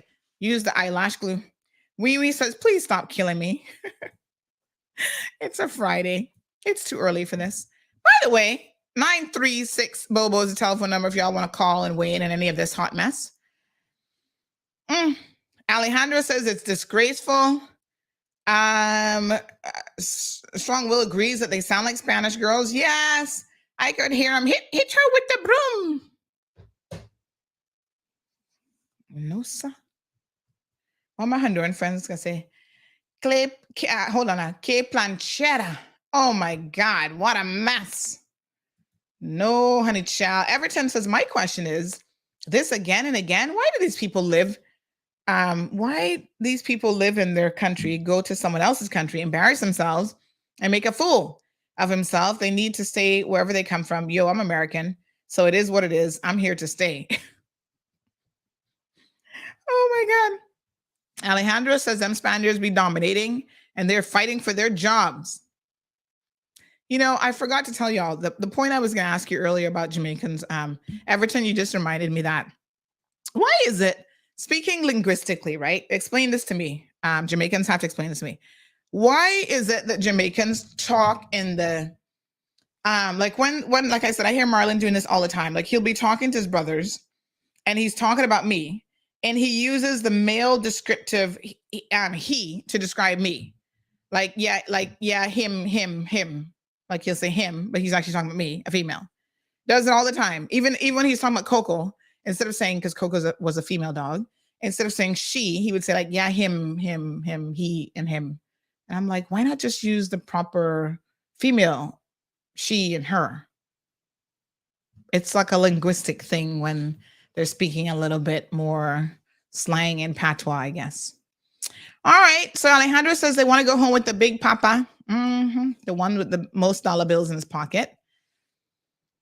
Stacey says glueless for me. Y'all better try and glue it down now if you're gonna be getting in a fight, because there's nothing more embarrassing than losing the wig. I must admit. I mean, everybody knows you're wearing a wig. Nobody believes that's your real hair, but still, there's an extra element of embarrassment when the wig comes off. So Jim says, Sandy, I've always said and will continue to say that if you're an expat on a work permit, residency, or status holder, you act damn fool, found guilty of any offense, all gets revoked and you get sent off island. I need to do a manual clap, Jim. Thank you. You understand? We shouldn't be allowing this kind of scandalous behavior in our country.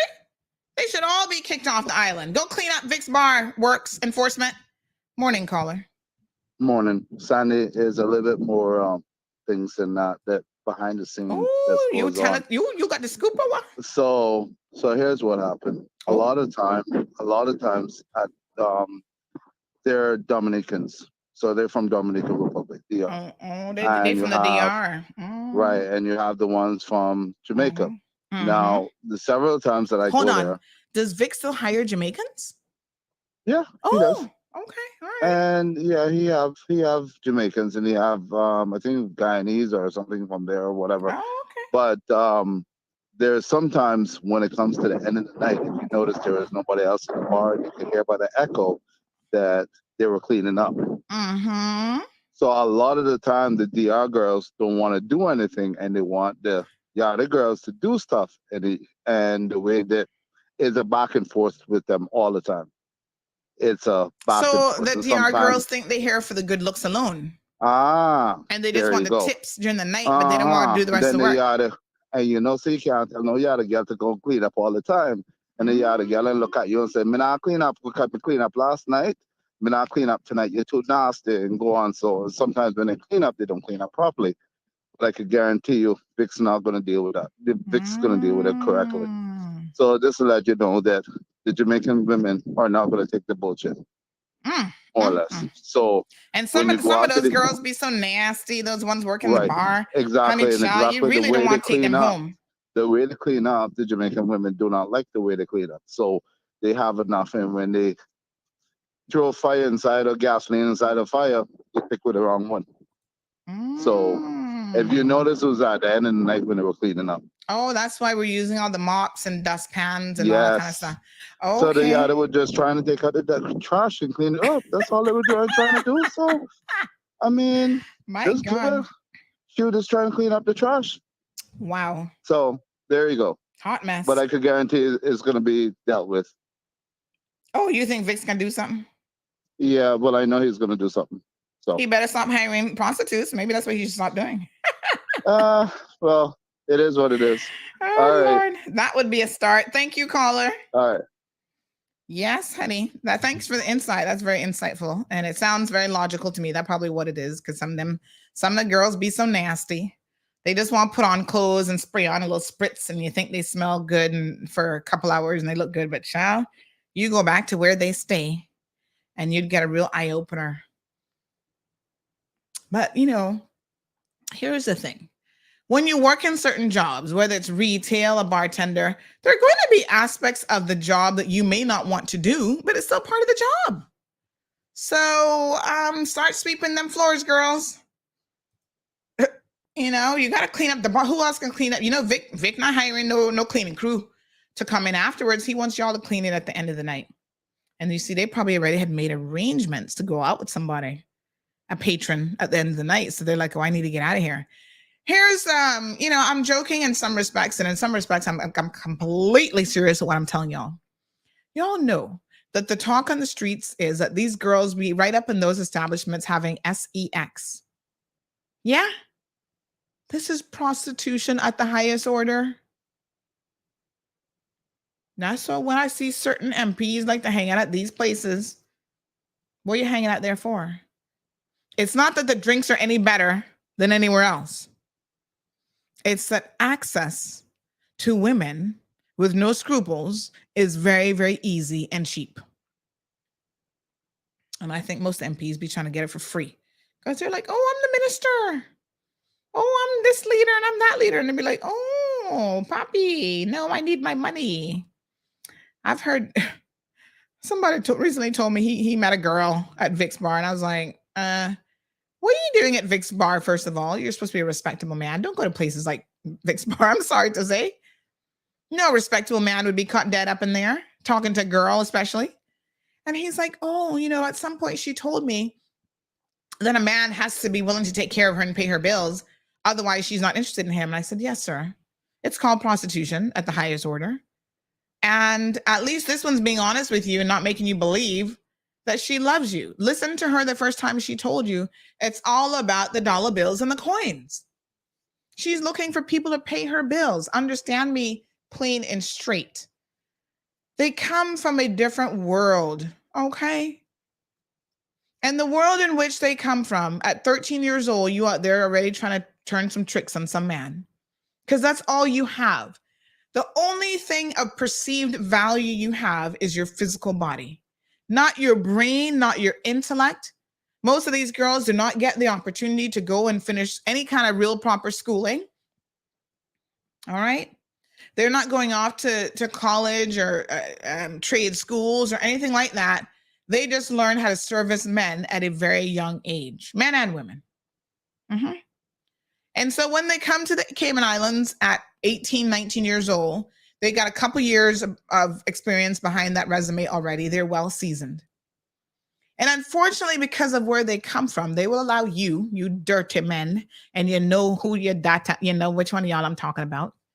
They will allow you all to do anything to them. Now, you can't go home to your little Caymanian wife and be like, oh, honey, I want to try this tonight. She's going to be like, what? She'll hit you over the head with a frying pan, probably. So that not going to work. So y'all you be watching these like porn stars and OnlyFans and all these movies, and you think you can be an adult movie star, and you want to get into the mix. So then you have to go to someone who will allow you to do all those things to them. Even if they don't really want it, they're going to do it for the money. And they allow you to beat them up and do all kind of stuff and treat them like, So it's not unheard of that this type of thing happens. And, these men be out here in the streets trying to do the most. I don't know, boy. It's a hot mess. Jim says there's enough foolishness happening on this island to be adding to it on this video. Like on this video. Yeah, Molly, this is Jim. You'd be surprised how often this is happening. Alejandro says, oh yeah, it was about Big Pappy, Sandy. Pappy wants survival of the fittest. Hot mess. Because they're paying out thousands and the man behind the door outside telling the girls what to say. I've seen it firsthand.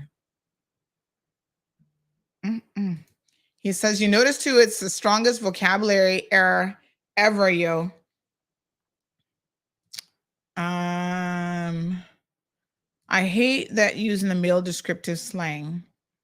Raymond says, yeah, I hate that using the male descriptive slang. Which male descriptive slang? What did I miss? According to Jonathan, it's a good thing that we have that type of bar and island. Here we go. Jonathan's all about this, where that type of crowd can go. Because if we didn't have them, that type of bar here, it's very possible the patrons will spill over to the higher end bars. Oh, no, they wouldn't allow that. I would hope not. So they're better off being in business. I'm not so sure, Jonathan, that your logic is logical. It don't make no damn sense. Prostitution, whether it's high end or low end or in between, is supposed to be illegal on this island, but it clearly is being tolerated.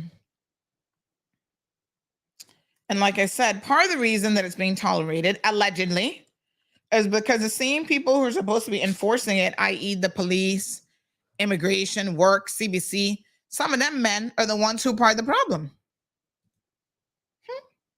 Miss Dorothy said Jamaicans who are from the country calls the woman him. Oh.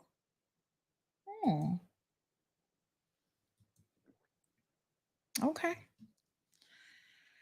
Perla says any woman who fights over a man does not deserve to be called a woman, making the rest of us look bad. Idiots. Well, child, lots of it going on. So Alejandro agreed with the caller. He says that makes sense. You're on point. Carol says, could that caller be the owner? No, honey child. Jim says they probably have STDs too. Oh, Jim, let me tell you something. Many years ago, I was speaking to my OBGYN, and he was saying to me that Cayman actually has one of the highest rates of STDs in the world. I was like, what? He said, yes, honey child. He said, we see it all. That's what y'all need is an STD database. And then you'd really know how prevalent it is in this country. I was like, wow. And because of these so-called human rights, now the government can't get rid of people who have HIV or AIDS. So they come in here and work permits. There used to be a time when, you got rid of them. Now, once they have it, they run into government to get free antiviral medication. The conversation just got real, y'all. These men be doing the most out in these streets, and then they come home and bring it home to their wives who pretend like nothing going on. Oh my God, it's scandalous. It's been happening a really, really long time. Can I tell y'all a story? You all know I love a good story, and why not? It is Friday after all. So listen to this now. This was a long, long time back in the day. And honey child, I cannot call any names, although if you worked at Maples and Calder back then, this will jog your memory and you'll remember when this happened. So I used to work at Maples and Calder a long, long time ago. We were in the old building, which is now the one next to it. I forget what it's called now. I don't know if they've renamed it. But it was Uglin House, yeah? So we were, I think at the time, Maples occupied pretty much the whole building before they built the new building and moved next door. So one day I was on the mail room. I think the mail room was, I want to say on the second floor, if my memory serves me correctly. And so I was there in the mail room. I was a law school student. So, sometimes I would stop in and say hi and whatever. And my job was very varied. Like I helped out at reception. I did a lot of stuff in the library, filing all of the new inserts into like the legal books and stuff that we had to keep up. So I was doing all kind of stuff here, there, and everywhere. So sometimes on occasion I had to go down in the mail room to do something. If somebody was short on a team, I might help out with secretarial duties and stuff. Listen, wherever I was needed, I was there doing my job and trying to hustle, right? So I'm in the mail room, and all of a sudden this woman comes in there, and I soon ascertained who she was. So she was coming to talk to her husband. This overlay here, spicy tenders, because it's about to get spicy now. Hear this part of the story now. So she came in there to talk to her husband, who was in the IT department. Caymanian. Be very, very clear. These are Caymanian people, huh? This woman had a baby in her hand. She had just come from a checkup, a postpartum checkup at the doctor's office. And I guess she had some kind of relations with the husband in recent times, to only discover that she had some kind of STD, honey chill. And she was like, you bastard, you gave me an STD. Who you with? And I was like, I was shocked. I was like, what the hell? So listen, I'm sitting there with my jaw on the floor, like I'm trying to pick it up off the floor. Other people in the mail room like, and he's standing up there acting like he not did nothing either. And this wife, I was like, oh my God, I think she's gonna drop the baby. Like I was concerned about the baby because she had the baby. She was there with the baby. I was like, okay, this was me. This is what I was thinking in my head, right? I was like, all right, Sandy, just be ready to go and grab the baby in case she drops the baby.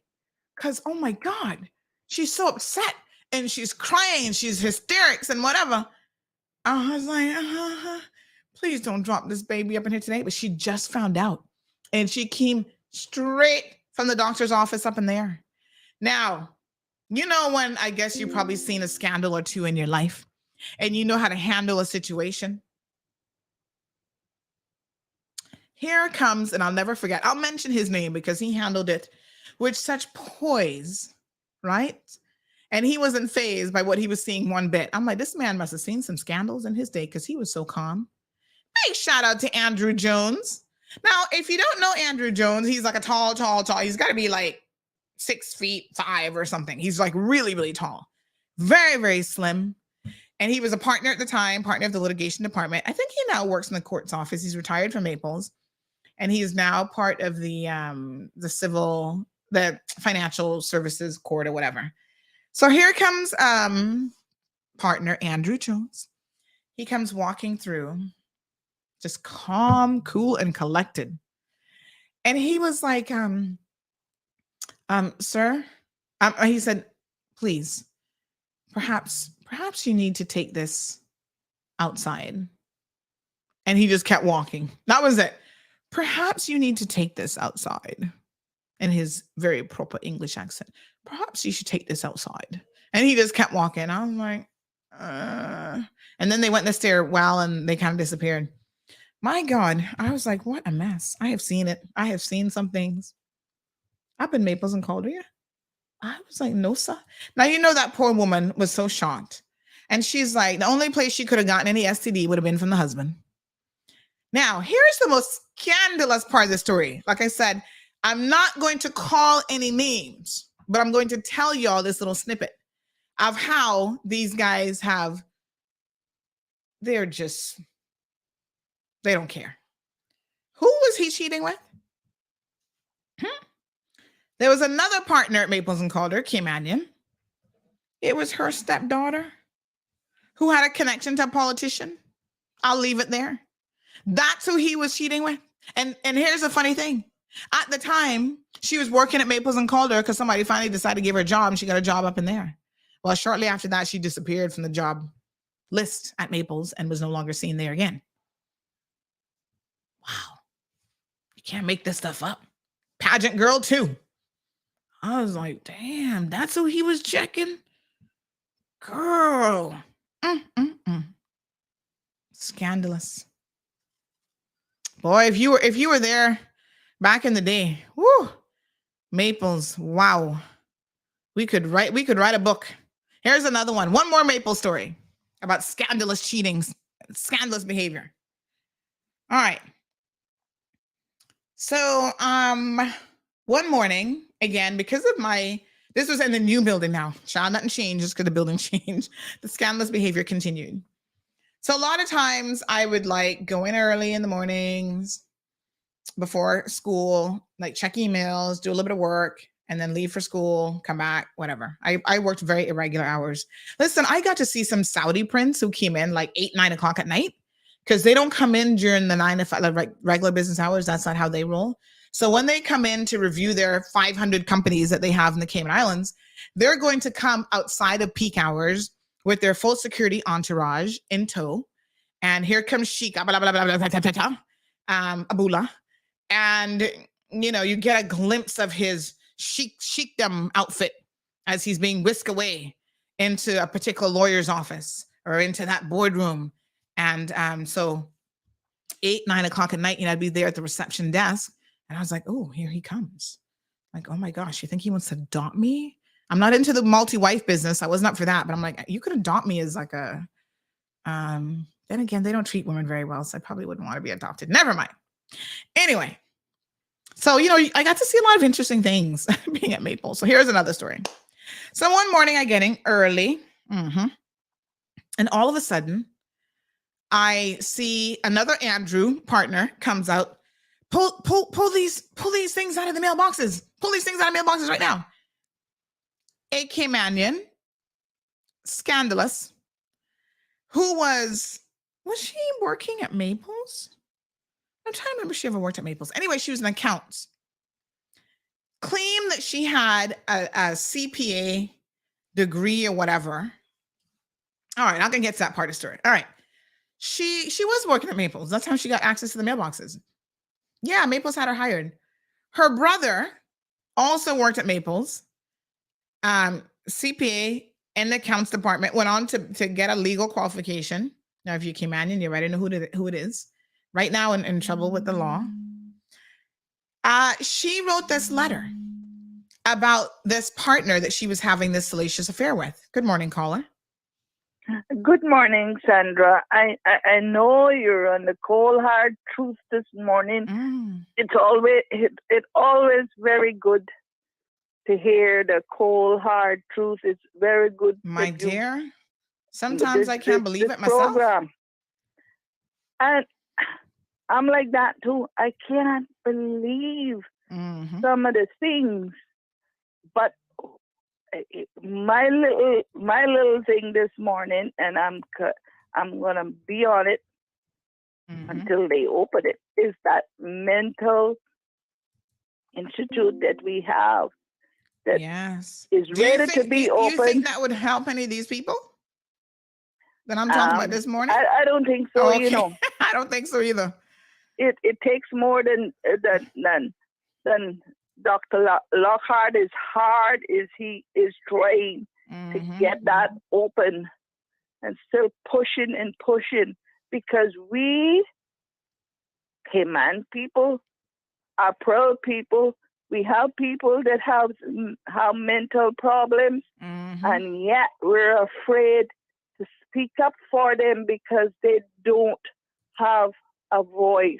And we're hoping that some of us that would speak up, and I know you would, and you probably know some mental people, and I don't know how you do it. I really don't understand when you hear these things. I know you have to have a lot of strength.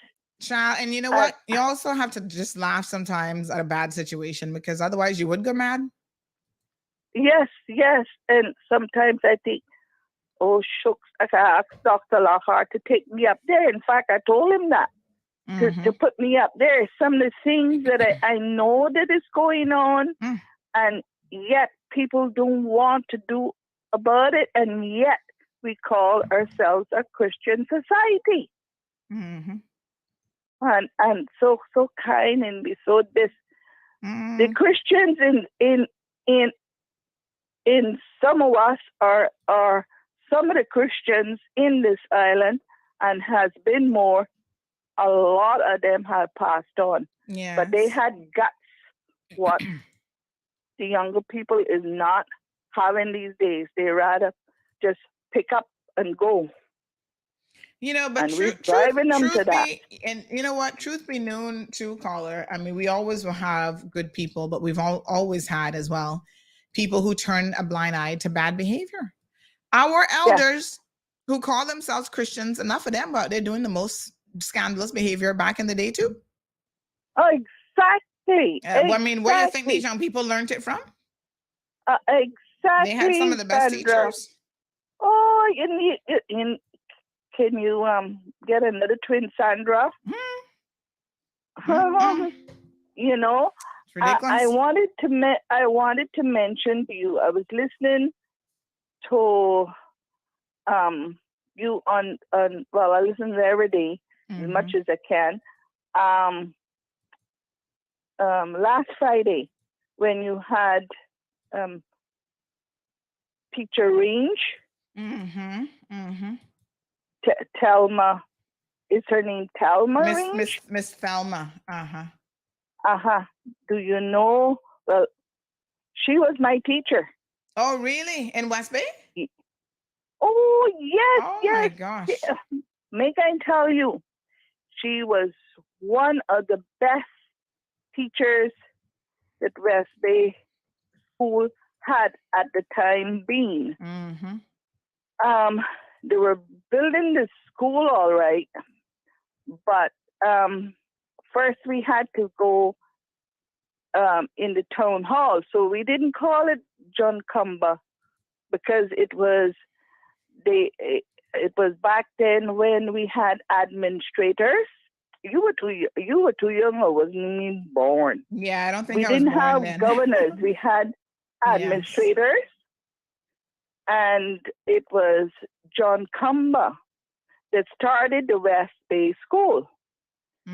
But in the meantime, we were at the West Bay Library. It was a town hall. So when people ask, where you going, which school you go to, we say West Bay Town Hall. But another thing you have to know, she mentioned about Miss Beulah Smith passing. She was also a very good teacher, and she replaced Miss Beulah. But Miss Beulah raised or helped raise her, I don't know whether it was her sister, her niece, son, Atlee. Atlee is the father of our representative, Andre Banks. Okay. Yes. And Atlee is very, very educated. And Miss Beulah taught us a lot, but so was Teacher Range. Teacher Range was much stricter than Miss Beulah. And when we were crossing her house, which she lived in the house is no longer there on West Bay Public Beach, not the 7 Mile Public Beach, but the West Bay Public Beach. It was a house there, a wooden house. And we would be making a whole lot of noise coming from school, and we join hands and we eat mangoes and whatnot. But when we got by that house, Teacher Range may be there.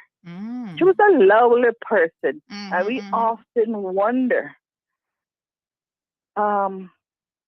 She has a little accent. Where in the devil she come from? But we always thought she came from Honduras. Oh, okay. Yes, but she was a good teacher, and I'm glad. I really didn't know that she was still alive. Oh my gosh, so blessed. Yes, and I'm glad that she's alive and still have that memory. She taught people like Anna Claire, Caroline Ebanks is married to Leonard Ebanks. And the list goes on and on and on. But she was an excellent teacher, and so was Miss Genevieve, so was Miss Beulah. But I'm so glad to hear her. I'm trying to get a couple of us together and find out where she lives in Northside and visit her, because the memory can still be there. You just WhatsApp me and I'll send you the information. But thank you you so much, caller, for that. But yes, if you send me a WhatsApp message, I will get you that. I'll get you that information. Somebody told me yesterday that they know where she lives. I'll put you in contact with her daughter, and she can arrange something. Yes. Thank you very much, Sandra. Thank you, my dear. Always a good show, and you go back to your cold hard truth. Thank you, my dear. Thank you. Have a good weekend now. You too. All right, darling. Okay. Thanks Bye-bye. very much. Bye-bye. All right. Thank you so much to that caller. Yes, I'm sure she'd probably love to visit with a few people. Miss Range is a very social woman. She loves company, child. That's, I think, part of what has kept her so young. All right, folks, shall we get back to the story? All right, where was I? Oh, yes. The letter in the mailbox. So here, Caymanians, I want to be careful. The partner, the husband was he's got status now, of course, but he was an Englishman, and he came and fell in love. Well, when I'm telling you these scandalous stories, the scandalation goes from one person to the next and one generation to the next. So he had married a Caymanian girl, who ironically had taken him from his wife. So, they also say what goes around comes around at some point, honey, Jill. Anyway, they had been married. I think at that point they probably had kids and everything as well. Somebody says, please don't take any more calls until you finish the story. All right. Let me hurry up and finish the story. So anyway, so this letter goes in all the mailboxes. So every lawyer has a mailbox in the mailroom. All the little pigeon holes, right? Somebody went in the wee hours of the morning, and we've soon figured out who the somebody was. And they put a letter, same letter in every single box. So as the early lawyers, because some lawyers getting quite early, started getting it and reading it, they're going through their mail. This partner is cheating on his wife, and he's this and he's that. And it was like when the partners flew downstairs, tell the mailbox stop, pull all these letters out. But of course, enough people had already seen the letters to know what was going on. And that spread like wildfire in Maples and Calder. OMG. So all of a sudden she outed her situation, because then it came to her attention exactly who he was having an affair with. Another girl. Like I said, her brother worked Maples. She works Maples. First generation Caymanians. It was a whole mix-up situation. Smart young lady. I don't know what she was thinking, but apparently she was head over heels for somebody else says, I heard of this story. Girl, yes, I was there. So she was head over heels for this partner and was thinking he was going to leave his wife for her. Not so much so. He wasn't even going to leave the second wife for her. So, yes, girl, you have heard of this story. Hold on now. We get into that part of the story. So apparently when he was sneaking out and having relations with her, he would take her to his house, and she was up in his wife's closet, trying on the clothes, talking about one day, this is all going to be mine. Oh, they divorced since? I'm not surprised. This is all going to be mine one day and whatever. So she pulled a very, very bold move by outing him at work. All his secretaries now looking at him sideways like, ooh, we didn't know you were hot like that, little English man. Okay. You can handle wife plus a side girl. Okay. Two Caymanians at that? What? Anyway, Lord Jesus. So then the wife coming for, hear how this go now.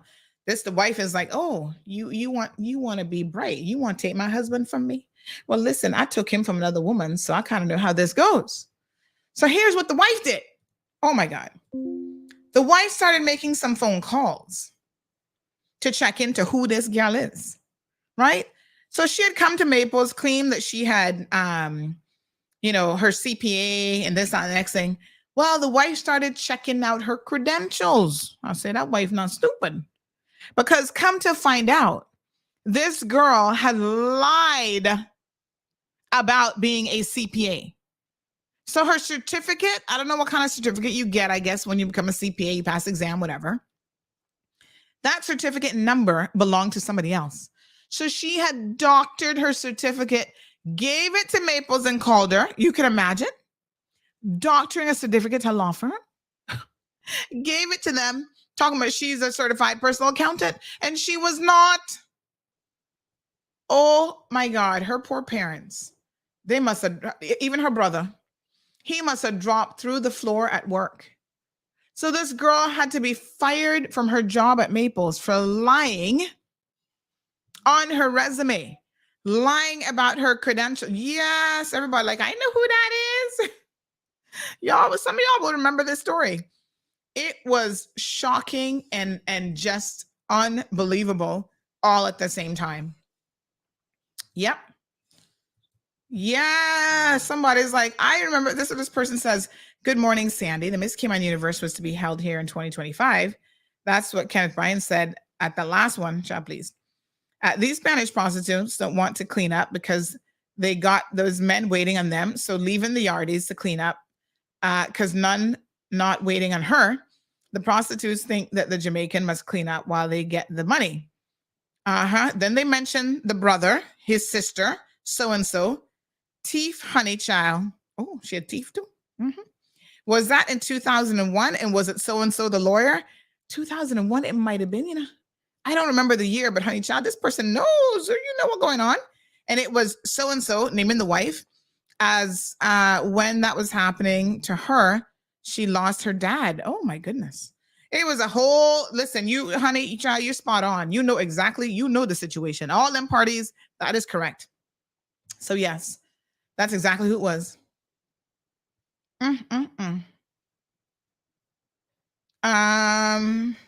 So anyway, yeah, she eventually found out that she didn't have a degree. She didn't have no CPA. She was lying about that. Maples had to fire her.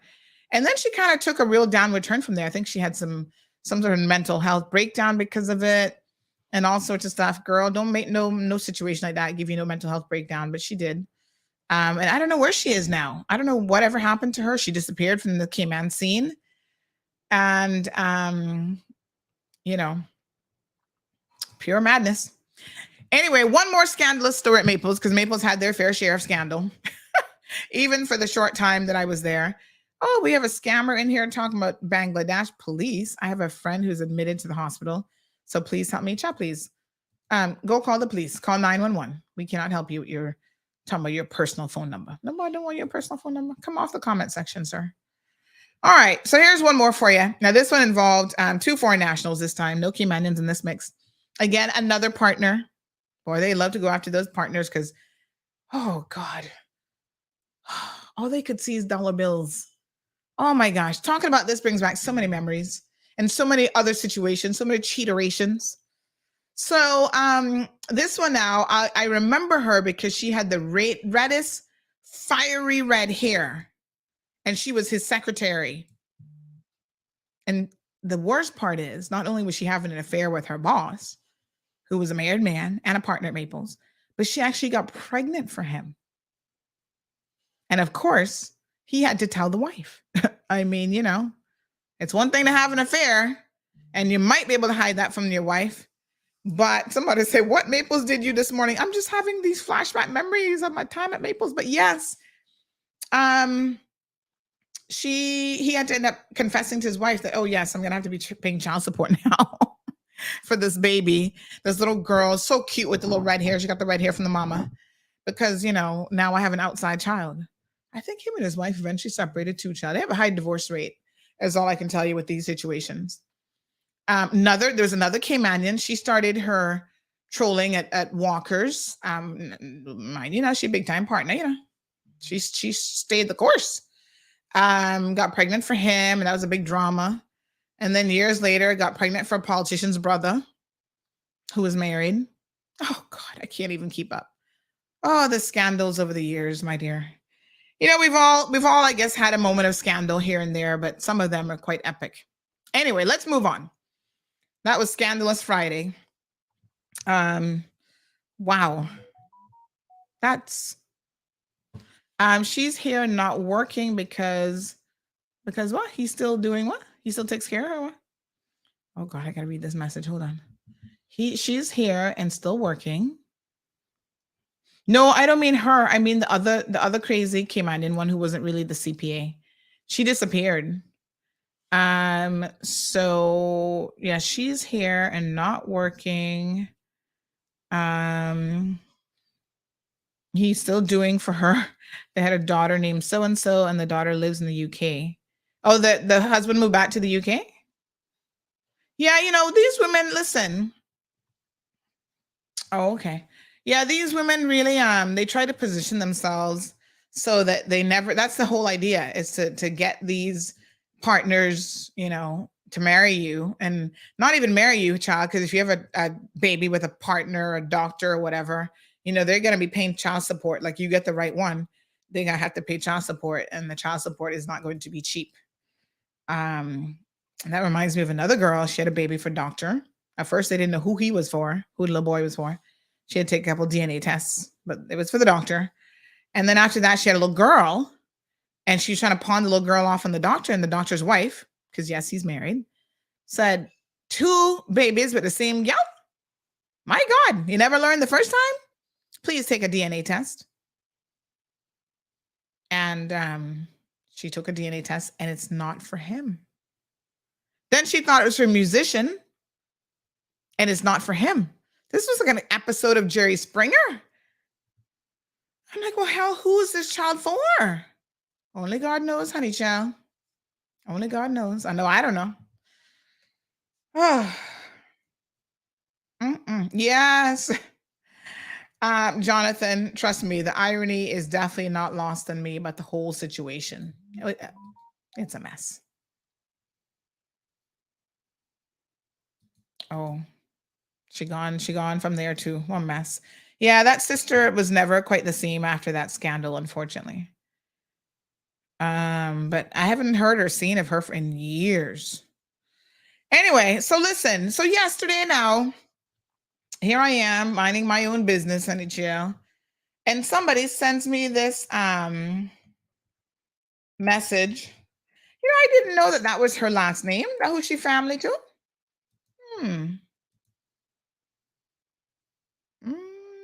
Somebody said, I heard that she's in the UK. Could be with the MSN still send possible. Have heard her. I was disappointed when I heard it. Oh, somebody says, yes, I know what you're talking about. The wife and sweetheart, heard the story. Sweetheart had no degree in accounting.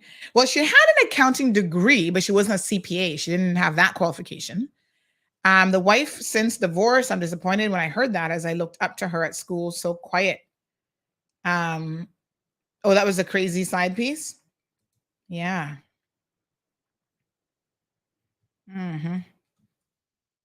Well,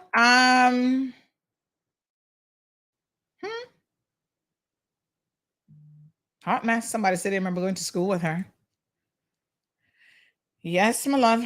What a hot mess. Anyway, so yesterday now, minding my own business, and somebody starts sending me this message, said, Miss Sandy, can we get you to investigate this situation? And I'm like, oh Lord, what is it? What is it now? And so I'm going to show y'all the video first, and we're going to go through some of these messages, because this is just really weird, but it's on point with the whole discussion of prostitution in this country. Hello, prostitution is alive and well in the Cayman Islands.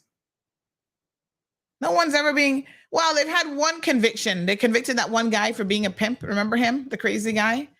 That's the only conviction that I'm aware of. But it seems to me that there's more pimping and you know what else, prostituting going on around here than we're willing to admit to. And yet nobody ever gets prosecuted. I mean, the police, they better stop looking at me and go deal with some of this stuff. So remember this guy, his name is Wayne Miles. He was actually convicted of 6 pimping charges in 2019. And also he was dabbling in cocaine and other things. Hanging out at the parking lots of different places. But he's the only person that I can think of, and I'm pretty sure I'm on point with this, that has ever been convicted of pimping. Now, take a look around and ask yourself, how is that even possible? Shouldn't be. But let's have a look at this one, y'all, because this one is next level crazy. So this is a video that I'm playing now on the screen for our online viewers of a man who dropped off a flyer, going around to people's workplaces and dropping off these flyers. And it says, Heaven's Touch Massage Center, professional home and hotel massage services. Be relaxed by strong, muscular, lots of typos in this, by the way, by strong, muscular, by a guy who will take you have and back with good services. Who will take you have and back? What the? Anyway, open from 8 a.m. to 8 p.m. daily. Let us work our magic. Massage services offered. Full body massage, back and neck massage, sensual massage, shoulder massages, and exotic massages. Reveal a glowing new you with any of our massage services only at Heaven's Touch. Visit us today, located in Fairbanks. I had to question, is that supposed to be to heaven and back? Oh, geez, I'm pissed. They can't even spell. How are you gonna put together a flyer like this with so many typing mistakes? So listen, I really had to wonder, is this for real? Is this guy legit? So we're going to call him today and inquire about these sensual massages, shall we? Because inquiring minds want to know. Yeah, same question we were asking. So let's call him. I think they said his name is, hold on here now. Hold on. Tell you what his name is, honey, chill. All right. So let me get the number now. Let me call him. All right, so let's call him because I have some questions. I have a lot of questions, in fact. I would like some further explanation, but he did give an explanation to this person. I'm going to read some of those. So let's give him a call. His number's on the flyer at 328-2153. Let's see. Number you dialed is temporarily out of service. What? If you feel that you have reached this recording in error, please try your call again. Oh, no, honey, child. Let's call him on WhatsApp. Hold on here now. You know what I hate about WhatsApp? The fact that you got to save the person as a contact. What should I save him as? So I got to save him before I can call him on WhatsApp. So let's add contact. Create an account. Save to phone. Oh God, these Android things too complicated. I don't know what to save him as. I can just make up a name.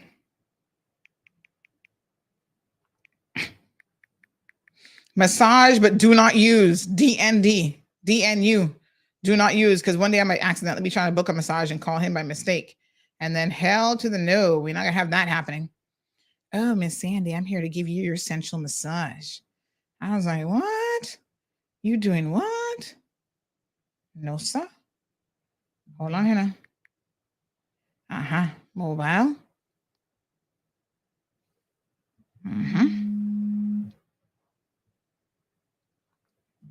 Let's see if we can reach him on the phone.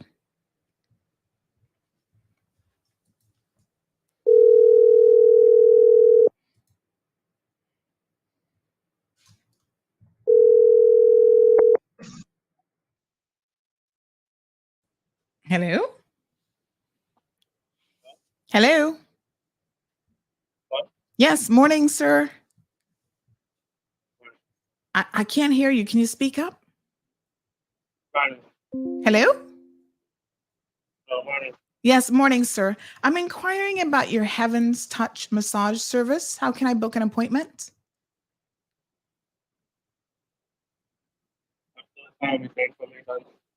Sorry? I can't hear you. Can you speak up a bit? You're booking today? No. 2 days in advance. It'll be Sunday or Monday. Oh, right. Okay. Can I book Monday, please? Yes, sir. Now listen, I'm quite interested in the sensual massage and the exotic massage. Can you tell me a bit more about those services? Message you on WhatsApp. I'm in a meeting right now. You're gonna message me on WhatsApp. Yes, I'm in a meeting right Sorry, sir? now. I'm in a meeting right now. Oh, you're in a meeting. All right. All right. Send me the details on WhatsApp, please. I'd really appreciate it. Okay. Thank you, love.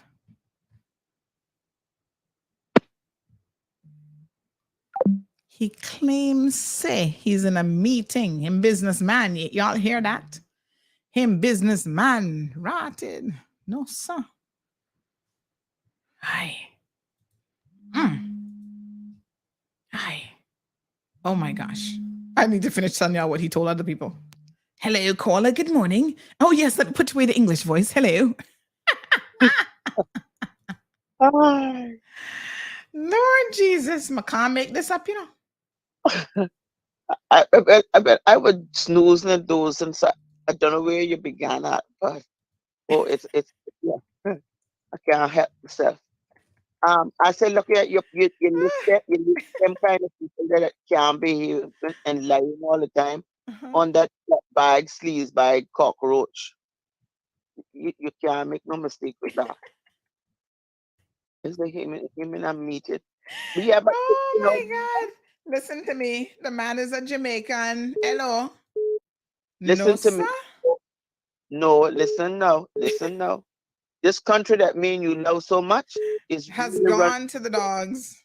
Not gone to the dogs, or only it run from the bedroom, meaning everything in Cayman for a long time has only been about a sexual favor, and who will go over the top today, because in my humble opinion, sex is like drugs, a game of, let's climb the ladder higher this time.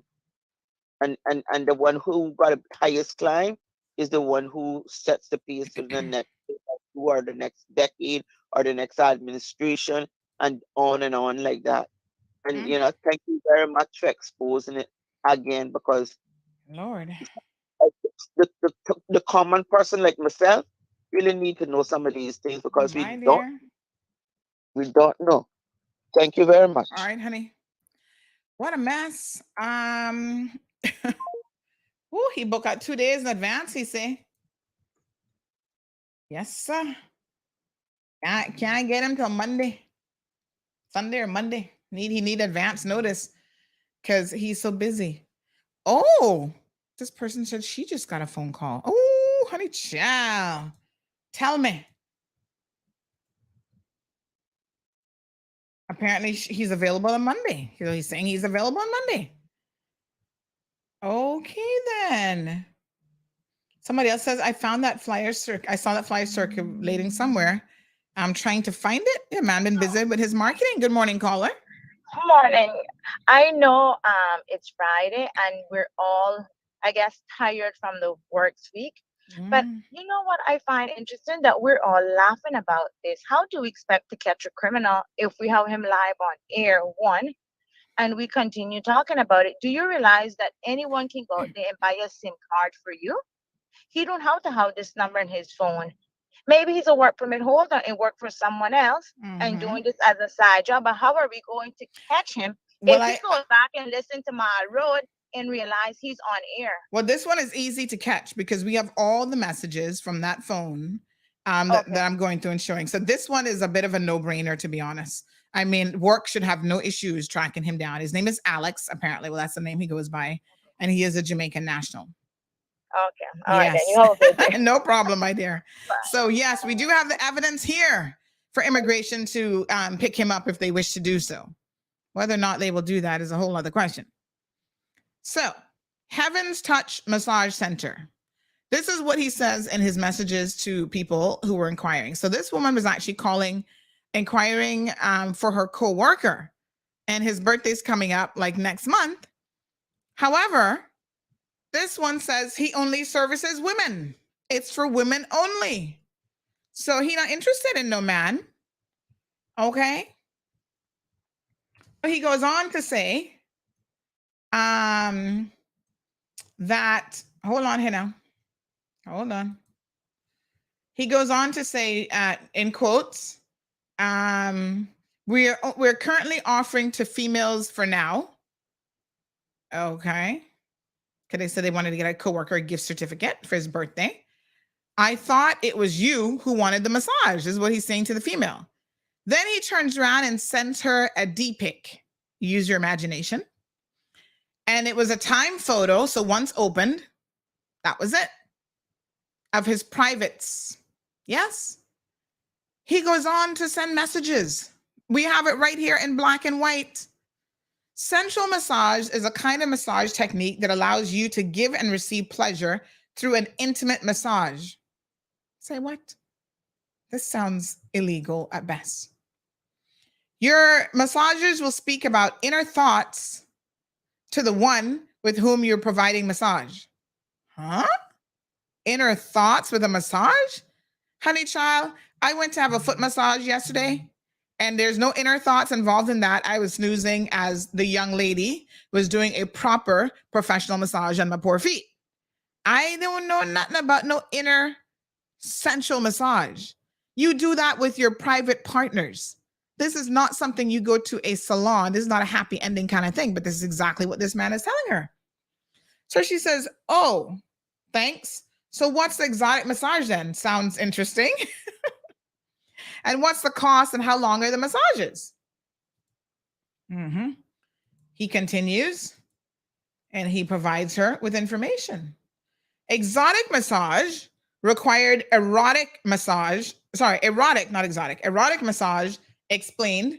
Erotic massage is a means through which two people, it's almost like he copied and pasted this from somewhere. I don't know what the hell he's talking about, but anyway, is a means through which two people in an intimate touch and stimulate each other and communicate love and tenderness too. Dude, you're a professional masseuse supposed to be. And there's no communicating love and tenderness with you. I don't know you. Touch and massage, therefore, are the perfect tools for sexual foreplay. Excuse me? So he's just admitted? That's the only evidence you need right there. The man has just said sexual foreplay. What the legit hell is this? Caller, good morning. Well, no, why WORC or whatever that is, whatever that means, WORC and immigration now out there on their stick horses right now. Does a business like this need to have a business license and all that in Cayman? I would hope so. Well, then people not shutting your program down, calling you off here and getting all your information and riding someplace now. My love, I don't know. No, but this is what is wrong with us in Cayman. You know something? Unless and until we fix the middle management problem we have in Cayman, you know what that is? I went to a good, God bless them, a good American school. It wasn't the best, but it was a doggone good American school. And they told us about the importance in organization and organization building of that middle management tier in just an organization, let alone throughout an entire country. A small country, but an entire country like Cayman. Look and see who our middle management personnel are across the board. In you would tell the greater degree, and you're not gonna find too many Caymanians in mid management positions. It is mostly foreign nationals, and they don't care. They want us to be sleaze. They want us to fail as a country. They want to see our people failing, and they want us out of the way very quick so they can take over. Not paradise. We don't walk around talking about paradise. Not paradise. A good country. We had a good country, and we can hear this kind of thing on here. Listen, when this last election campaign began, I asked them for a few things. Number one was immigration reform. Until we touch that hot button called immigration, We are in trouble. We're going to continue to stay in trouble until we are finished. And another thing was campaign finance reform. Another hot button. Unless we are willing, and I'm talking about anybody that sits in the hot seat as what you would call, we used to call them leaders of government business. Unless we're willing to touch these buttons, we are doomed. We are doomed. Don't care whose face you're smiling. Don't care whose campaign or who's your agent, because our elected officials have agents. Don't care who your agent is, and don't care who sits in our hot seat, unless and until we are willing to touch those two hot buttons. They weren't the only issues I had, but they were the two hot buttons: immigration reform and campaign finance reform. And what you're telling us this morning, I believe it to be true. And people are going to say, why she don't shut her mouth? But we need to know these things. And unless and until we find somebody who got enough gel in their knees to help them to stand up, we will never know. And our country goes and goes, and not just the country. Okay, caller. This might be. I need you to hold on for me. Go listen, because we're trying a little something. Hold on. Okay. Hello. Yeah, hold on. Let me go back to this now. You got hold on. Let me get to the front. You got to bear with me now, because I'm not too good at this. You hit that button that says add a call. Yeah, but you hold on there. Let me get you back to the front.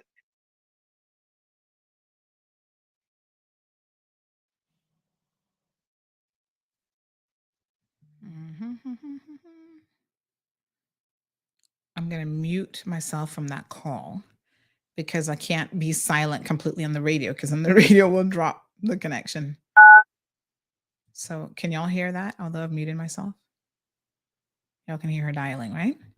As long as you can hear her. But I don't want her hearing me. Y'all stay tuned now. We're going to try a little something.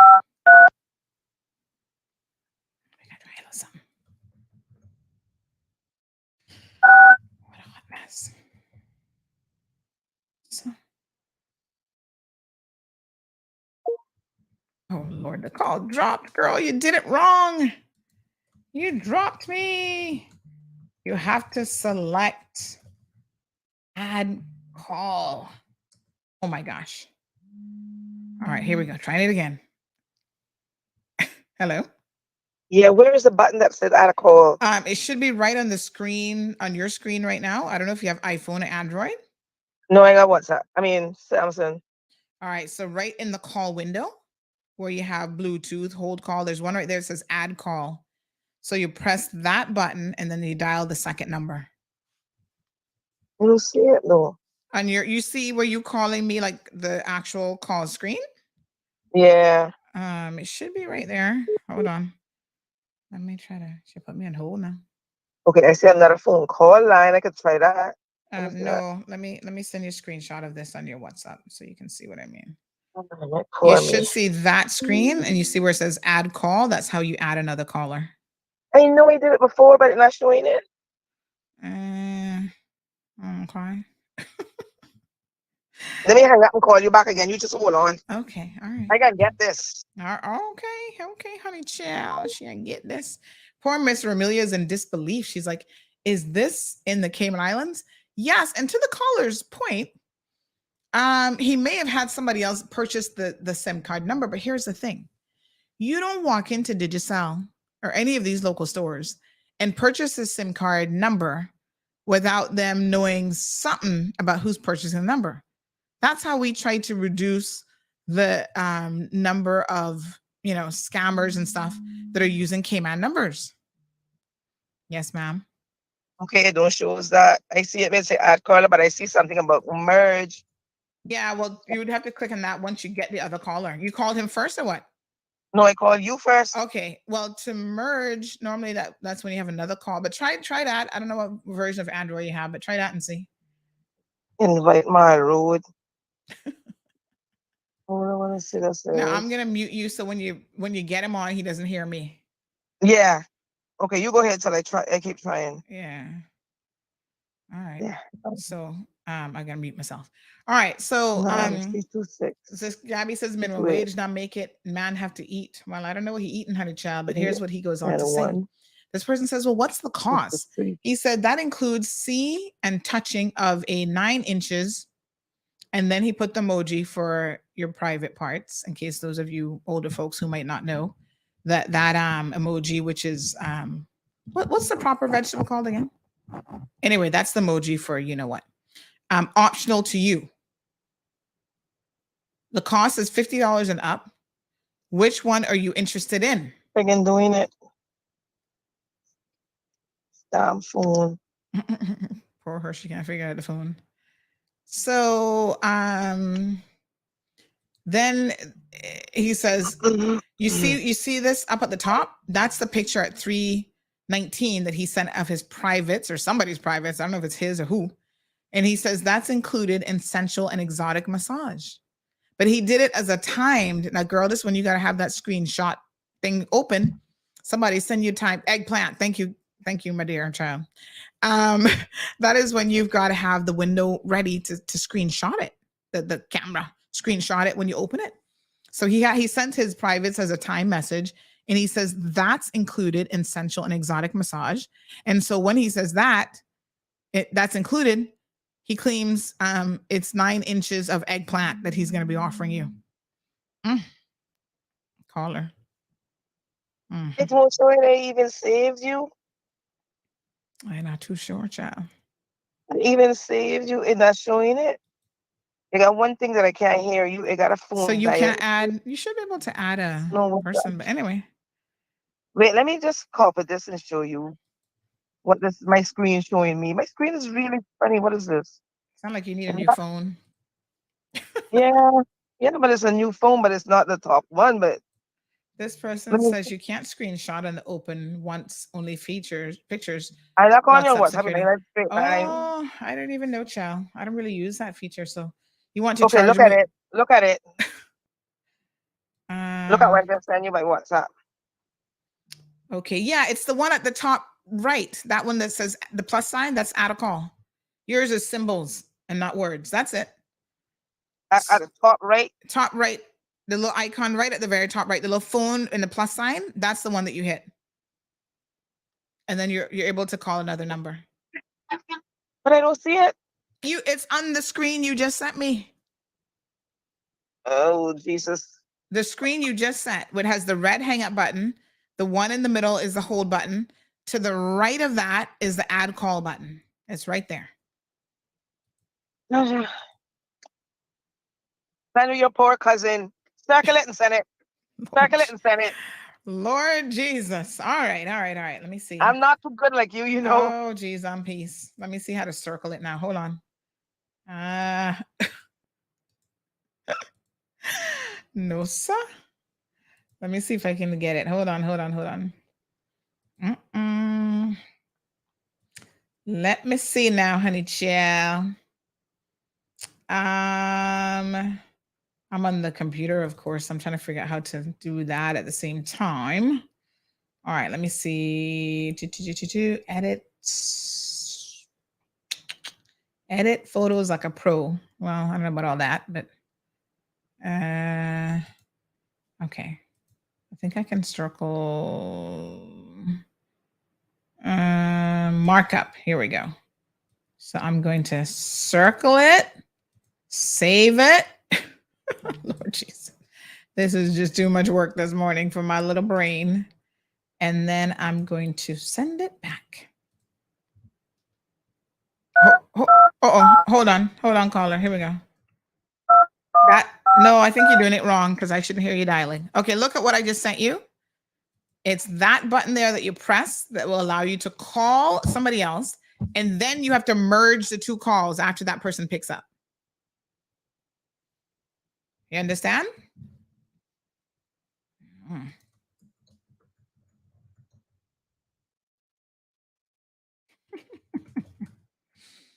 This is like that show To Catch a Predator. All right, let me mute myself. All right, so yeah, folks, this is real. This guy is out here trying some kind of hustle. Now, I can't speak to, is this a scam? Is he going to take your money? First of all, women, listen very, very carefully to me because this is quite serious now, right? We might have a good laugh at the ridiculousness of this flyer, but under no circumstances do you go to anybody's house, especially men, for a massage. Now, there are businesses that come to your home.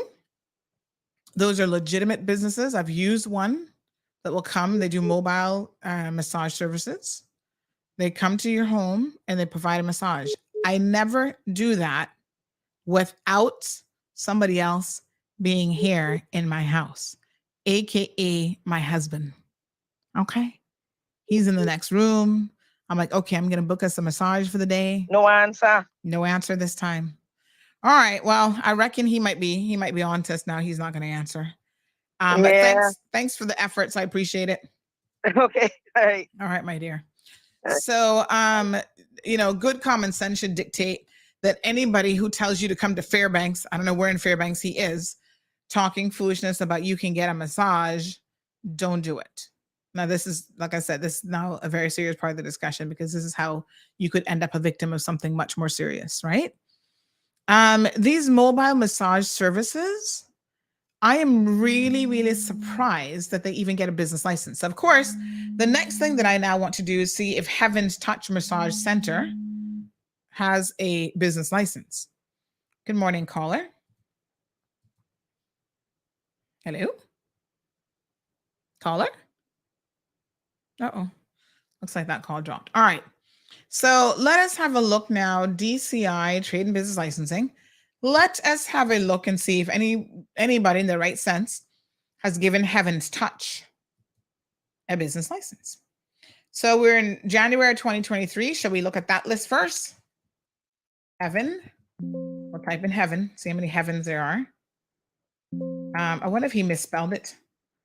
So nothing coming up for Heaven. Let's try Touch. Nothing coming up for Touch. What? Oh, I think this is the wrong list. Yeah, this must be the exempted list. Hold on, let's go back. Oh, my apologies. Those are the exempted companies. No, I need to go to the regular trade and business license. Oh, yes, this is a much bigger list, 200 and something pages. So there are 9 businesses that have the name Heaven in it. Let me increase the size here so I can see this properly. All right, business number 1. Let's see now. Number 1, that's Safe Haven. Nope. Safe Haven, Haven Circle, Stone Haven. Those are addresses, not what we're looking for. Heavenly Helpers. No. Touch of Heaven Beauty Spa. Nope. And that's it. So I'm not even so sure that this guy has a business license. I don't see him. I don't see Heaven's Touch. Let's search for the word touch. Could it be something else? Maybe he misspelled it on the business license because he seems to have an issue with typos. Oh, God, the word touch is in 70 things. So there's Touch of Beauty, Salon. There is Touch Perfect Touch Janitorial, Pro Touch Gardening, Touch of Perfection, Tropical Touch Day Spa, Touch Home Care, Touch of Glow, Touch Car Wash. Oh my God. Touch Cayman, Touch of Elegance, Final Touch, Touch of Green, Touch of Elegance, Touch Construction, Soft Touch, Island Touch, Unique Touch, my God, Cleaning Touch, Professional Touch. There's every kind of touch except Heaven's Touch so far. It doesn't look like this person has a business license. So let me say this as well. Before you engage in services with anybody, this list that I'm now going through is publicly available. Okay, this is where now I have a responsibility to make sure you're all educated. I'm going to put the link in the comment section. If you need to know if somebody has a business license, please, before you engage in business with anybody, tiling companies, roofing companies, make sure that they have done the bare minimum. And at the very least, they have a business license. Remember the scammer guy with the shutters? I think he's going to find out his situation here shortly, I believe. Please have a look and see if these people actually have a legitimate business license. Do not hand over thousands of dollars to someone that you don't even know if they have a business license. And if they don't have a business license, then definitely by no means are you to do business with them. Now, here's the problem from a legislative perspective. Not having a business license does not seem to get you in any trouble with DCI. I mean, trust me, I have queried this on more than one occasion because I'm like, what do y'all do? Nothing. That should be a serious offense out there operating without a business license. Good morning, caller. Morning, Sandra. How are you? Not bad. How are you? I'm good. Sandra, you know what I realized since you're talking about business license, we're so easy to blame. Me, myself, do it. We blame government. I always pick on work and DCI. But as a customer, you can ask that contractor for his business license number. Of course. Or his business license. Yes. When I send out, for example, if I'm doing a quoting a job for a customer, all our quote at the bottom of our quote has our business license number because some people don't take the time to ask questions, right? That protects me and it protects the customer. But then again, you have some customers, right? If they're going through insurance and banking, for example, banks and insurance usually ask for 2 or 3 quotes. But then you got some customers that take the money from the pension to do upgrades to their house, to remodel the house, to fix their house or whatever, or they have the hard cash. But a lot of our people, our Kimanian people, and those paper Kimanian, and those that are here that has property, they look for the cheaper labor. So when you go out there and look for a cheaper labor and a cheaper contractor, what do you think is going to happen? Sometimes, yes, $5 is more than one, and it seems like a big portion, but believe me, you go out and pay that contractor that has all his documents in order and is charging you the most, your work can be done on time, it can be professionally done, and you have a guarantee of 1 month. If you're going to do it by the smaller contractor that has no license, no paperwork in order, and is just giving you a figure off of his lip, what do you think is going to happen? Your job is not going to get finished. So you just, as a business person, I'm telling you, not all contractors are, yes, they're thieves, yes, they're dirty, but if they can take a fool person and use, they will do it. So it goes both ways if you understand where I'm coming from. If I get a bid, 3 bids, 1 for 10 and 1 for 4, I'm going to go with the 1 for 4 because it's cheaper. I save $4, right? But that's where you go wrong. Because that contractor did not go out there and call A.L. Thompson or Cox or Kirk Homestead to find out what's the price of heat, sheetrock, or a piece of metal to frame. Right? He give you a figure off his mouth. So when his job cannot be completed because he realized the money is gone, because he uses super of one, he's actually probably using it to fund another project that he couldn't complete. So you send the loophole. Then this is where the shit hit the fan, that you got to call immigration, DCI, you got to go police station, you got to file a report, you got to go to small claims court, you got to do all this. People can prevent certain things too.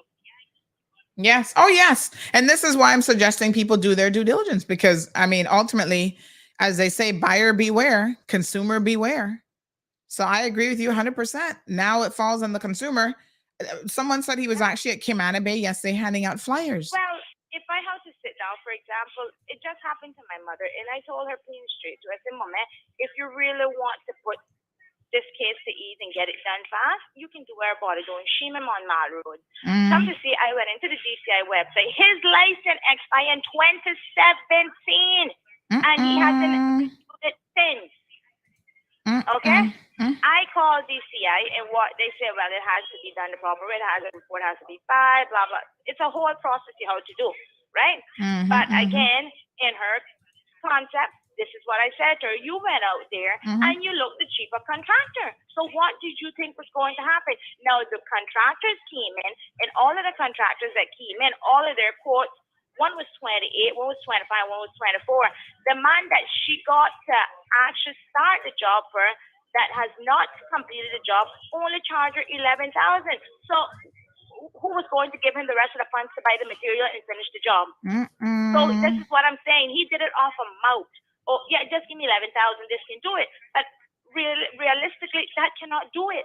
11,000 cannot build an apartment onto your house. You understand? As me being in construction, I can tell you that I'm pretty sure a lot of other people can call and should have seen things. Yeah. You have a contractor right now. We have a customer that came to us, a contractor right now. What he did, he charged $2,000 for her. What she had to do, she had to lawyer up. But again, you as a consumer need to monitor what they're doing. Absolutely. Thank you, caller. Appreciate that. All right, you have a good day. And one of the other red flags too, folks, is when a contractor, listen, when, especially construction, you've got to go through planning. And I always ask people, I said, okay, what is the planning requirement? I want to put up a little pergola. What's the planning? Oh, you're not going to go through planning for that. I'm like, actually, I'm told that I do. So when you see contractors who are not willing to, even follow the law, and they don't know the law, they don't know what's required of them, that's a problem. That is a serious problem. Those are red flags.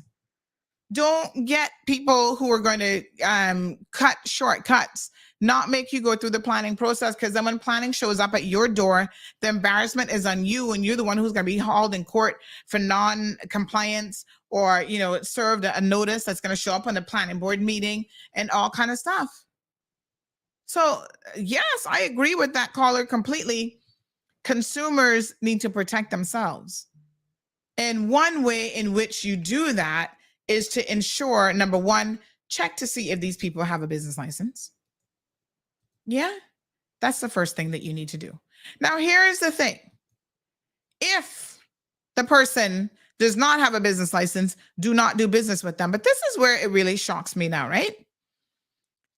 It's a ticketable offense according to section 17(1) of the Trade and Business legislation. Okay. First offense only. Any further contravention shall not be considered a ticketable offense. Fixed penalty of $500. That's it. I got a problem with that. You're out there carrying on a trade or business in any form in the islands without a valid license. It should be more than $500. Huh? Hello, legislators? Can y'all increase the fines? This is like the gambling legislation. There is zero deterrence before they amend it, because the fine was like $25 and $10. That doesn't make any sense. It shows that you don't even take the offense seriously when the fine is only $500. That's a speeding ticket, right? So these are some of the things that these legislators should be out here doing. Refining the legislation to increase penalties to discourage people. Same thing with the littering law. The fine is only $500 for that too. How serious can you take littering? That should be a $5,000 fine.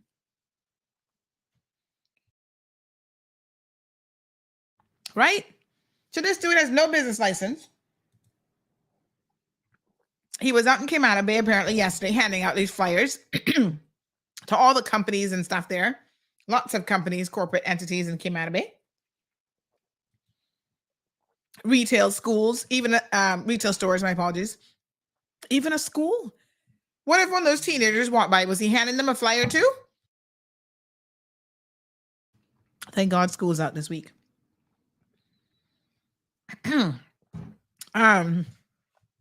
see what Siobhan said. Wow, $500. No, sir. I agree. It should be more than that. Slackness.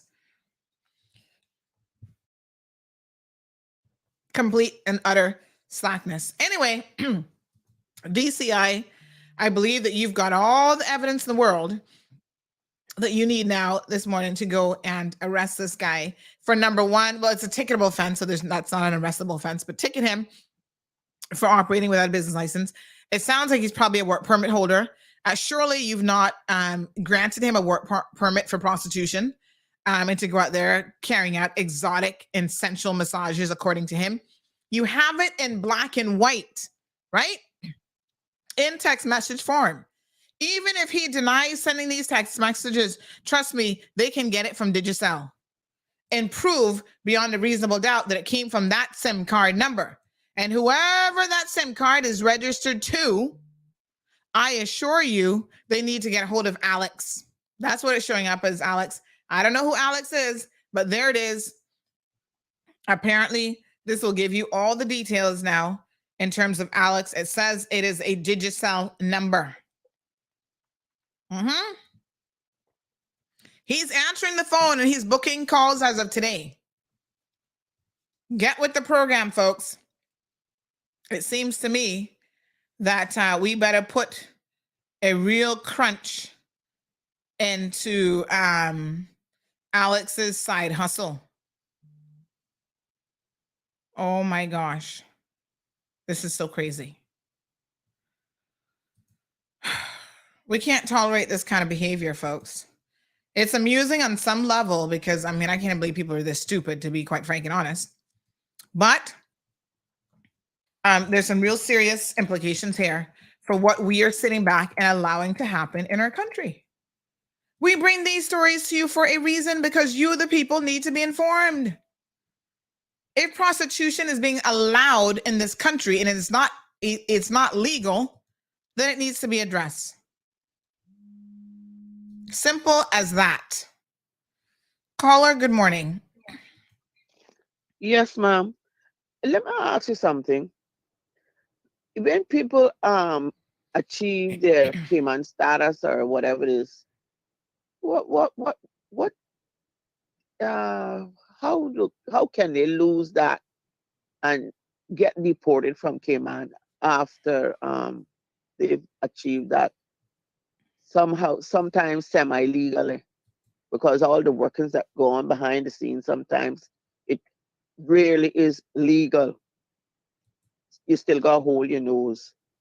How does people lose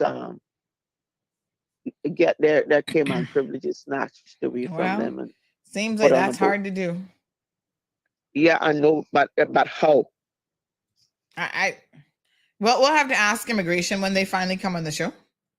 I hope it is tomorrow afternoon at 4:00 when we should have the second show. Oh my gosh. Yeah, but I would really like to know how you trigger that. Yeah. And especially in situations like this. Because I really don't appreciate anybody coming from greener pastures, because you'll hear them say all the time, oh, where they come from is better. Coming from greener pastures and want muddy up my waters, when I know when I come into Georgetown, I could look from the top to the bottom. I don't like my waters muddied. And I came from clear waters. I came from up in the East End, clear water. You could see the bottom of the sea from across the road. And when I come to Georgetown, I met up on the same thing. And now seem like everybody who come to Cayman just want to muddy up my waters. I don't like it. When things like this happening, I want to know there's a way to get these people out of here. People say, but they come send them back home. I don't care where you send them past 60. That's all you do, get them out of here. Maybe he was in a meeting with immigration or works this morning. We can only pray and hope, but doubt that. No, we know better than that. That wouldn't happen. This person also says that he's setting a very dangerous precedent, as if you think about it, once that door is closed and you're alone with a quote unquote client, anything can happen. This is very scary indeed. But you hear where the address is to begin with? Fairbanks. I'm like, where in Fairbanks that is? I hope it's not at the female detention center. Or the prison. Was wondering, because I don't put anything across them. Anyway, ma'am, have a nice day. All right, my dear. Thanks. It's a mess. It's a real mess, honestly. So you've got to pay attention, folks. The responsibility ultimately falls on you. Buyer beware, consumer beware, to really, really do your best to try to protect yourself. Listen, scammers are a dime a dozen. And they will do just about anything to separate you from your money. I don't know what kind of guy this is. He could be a pervert, as far as we know. It sounds like a pervert to me, talking about eggplants and all kind of foolishness. He's just trying to get some unsuspecting person behind closed doors with him. Don't go to anybody's house for these personal massages. If you are in the massage business, you need to have a location. In fact, someone mentioned that these types of businesses are supposed to have additional due diligence. So this person says any business operating and providing masseuse services are required to be additionally licensed by the Medical and Practitioners Board in order to be legally compliant and qualified for a trade and business license. Would be interesting to ask if he has a business license. We've now answered that in the negative, that he does not have a business license. But it's good to know that there are these other conditions for people who actually go and apply for a business license. Most people who take the proper route of applying for a business license, they're more likely, not all the time though, but they're more likely to try to be compliant with the law, right? At least they're starting with the most basic of laws and getting a business license. Pat, government, can we please get y'all to increase some of the fees associated? I know it's a lot of laws to have to go through to increase the penalties, but I really feel like, especially if it's a ticketable offense, it's not an arrestable offense, please increase the ticket amount. $500 is a drop in the bucket for these criminals. All right. And this is not a good look.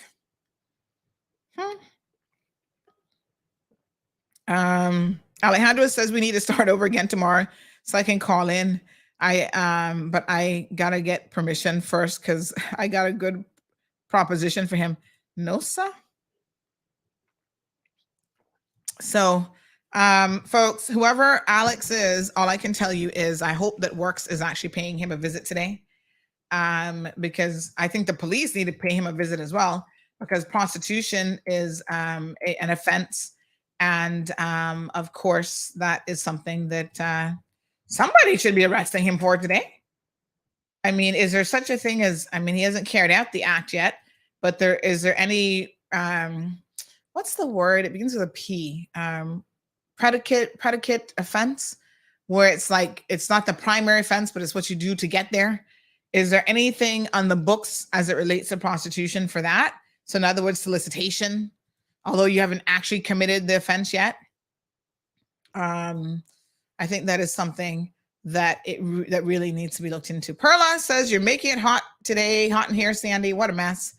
Folks, one more warning before we go, since today is Scammers and Scandal Friday. Please, employment scams continue to be an issue in this country. There's a number of these, again, that are being circulated, looking for female office and home cleaners for the Cayman Islands. These are people out of Jamaica now that are running these scams. Do not fall for this. There is no company in Jamaica, no legitimate company in Jamaica that would have a business license to operate and recruit for construction workers and other things. Good morning. Sandra, I have one more question. Where in the construction industry, when you're applying for a temporary permit or a grant or whatever, you have to provide a list. It's called an A form. And on that A form, you have to put all the jobs that you got going on, and you have to have a contract signed saying by you and the both parties that this job is going on, how long it's going on for, and whatnot. So you basically have to produce that you have enough work to keep your worker here on the island, right? Why they're not doing that with janitorial services? Because janitorial services come in like the dollar bill now. It's no, but they are. They're doing that for janitorial services, for lawn services. But here's the thing. These people are finding people to, quote unquote, provide them contracts. And those people are lying. They're doing it for free. So Works needs to get on the board. Well.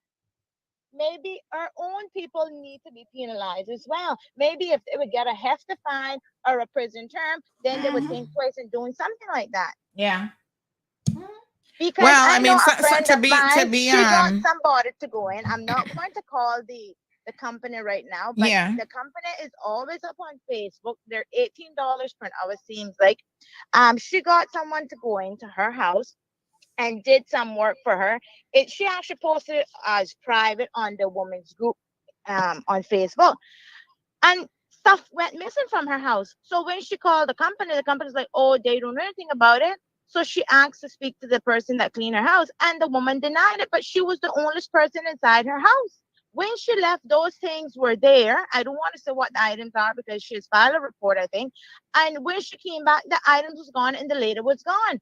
And she cleaned what she said was clean, was just sweep up, mop up. She didn't try to move the sofa or nothing like that. So why am I paying you $18 an hour or giving you $100 to come and clean my house if you're not mopping and moving my sofa to mop?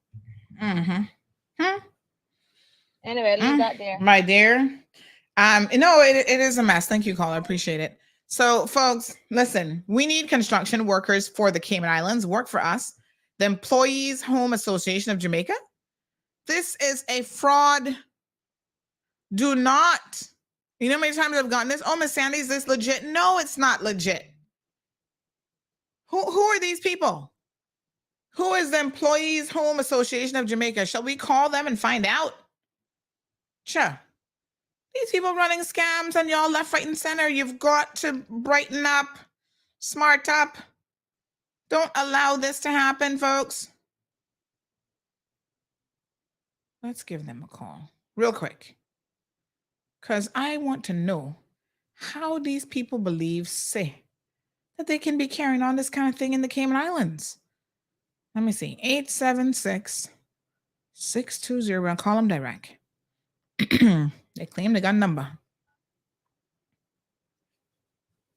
Number you dialed is temporarily You see? out of service. Another if one. you feel that you have reached this recording in error, please try So your all call of again. these Thank you. people are operating numbers out of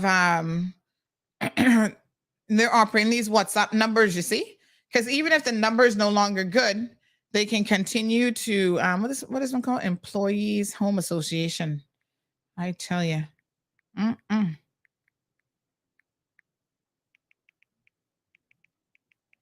Let me see if I can call them on WhatsApp. I bet you the WhatsApp gonna work though. How much y'all want bet? No man, they be trying to scam people left, right, and center. When you're used to typing in an iPhone, I gotta tell you, Android is a little bit different. Okay, so let's go to WhatsApp now and see if we can call them. Employee.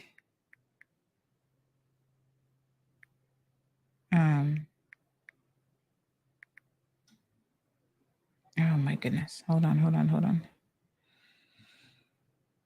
Calls.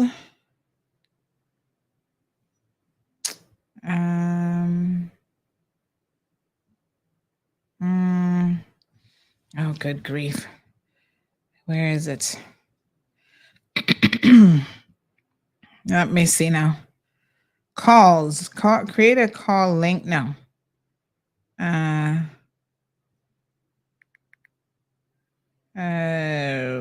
Okay. All right. Hold on. Trying to figure this phone out. Oh my gosh, these phones. So can I from here call? Is that WhatsApp? No, that's some other messaging. Oh my goodness. iPhone, help me. Okay, so is there not a button where you can just call them?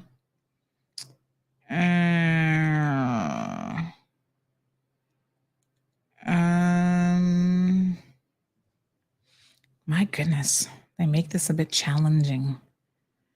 Let me see, contacts. And then I can search for, oh, this one don't look like they have a WhatsApp number. So their number not working again. Here, you know. Oh, they have an option to call it 1-876-620. So maybe this isn't a WhatsApp number.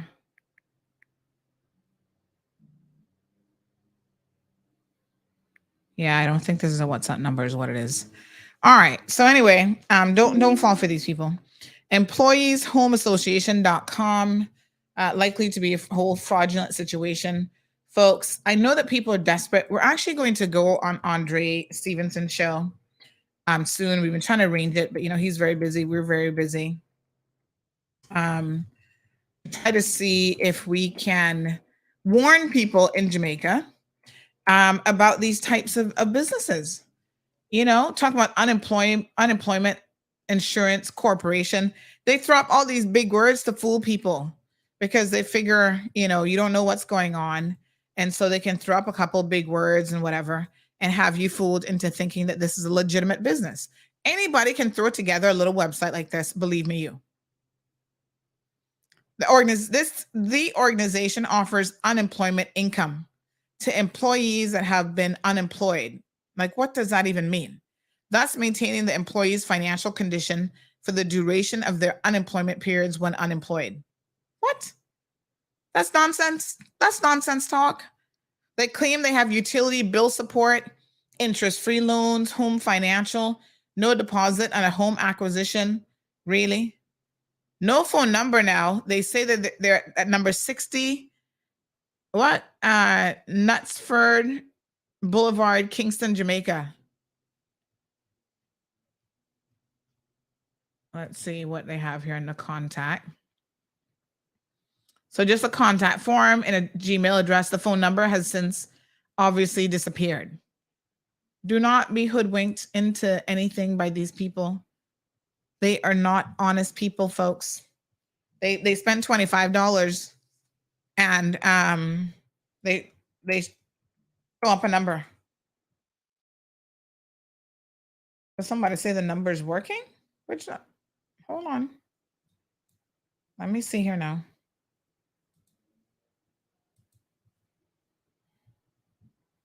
Oh, this is another number? Wait a minute. That's another number. Hold on. Give me a second here.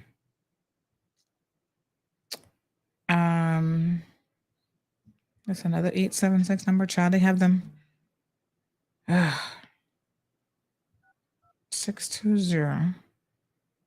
Oh, somebody says it's working now. Really?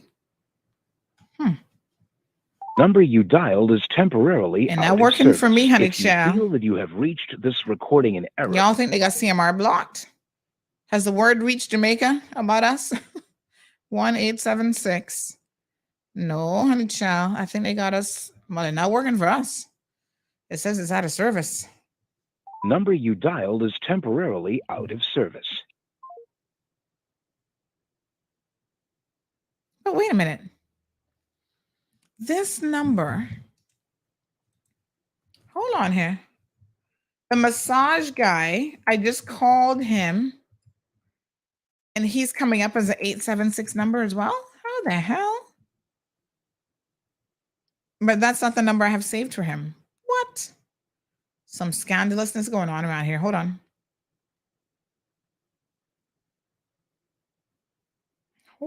Hold on, K-Man.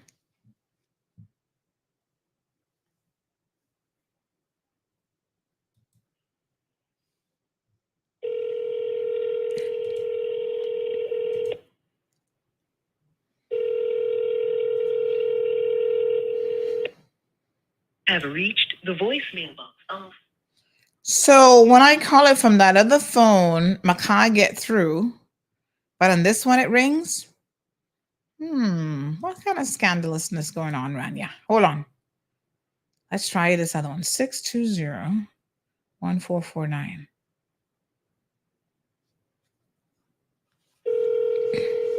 It's ringing. Maybe that phone blocked from calling over. See?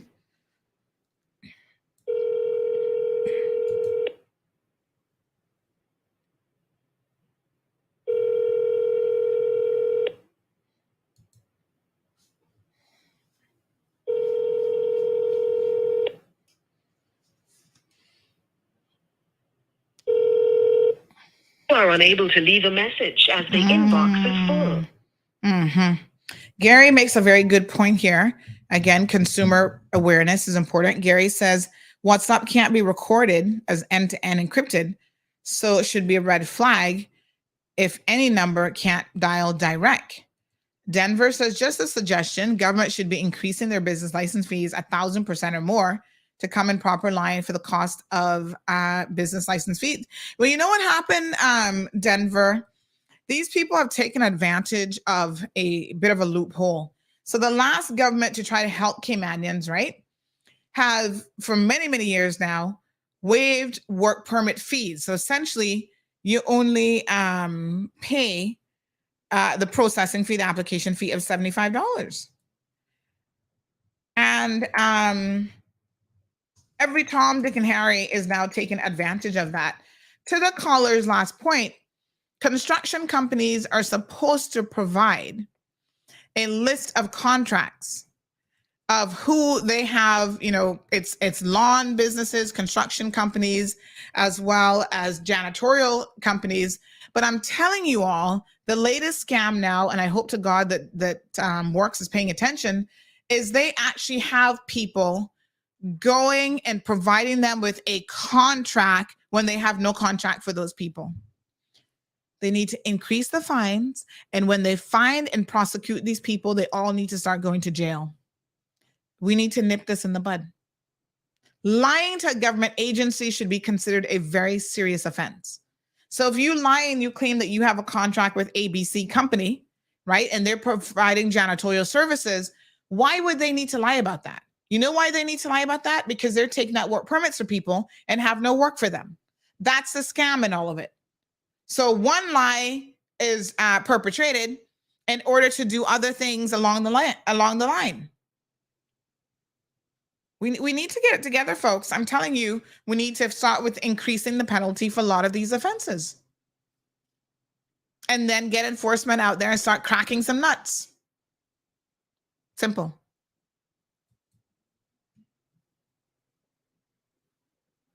Caller says, don't let anyone fool you about what's up. Law enforcement can access content. Of course they can, but there's a lack of motivation for these types of offenses.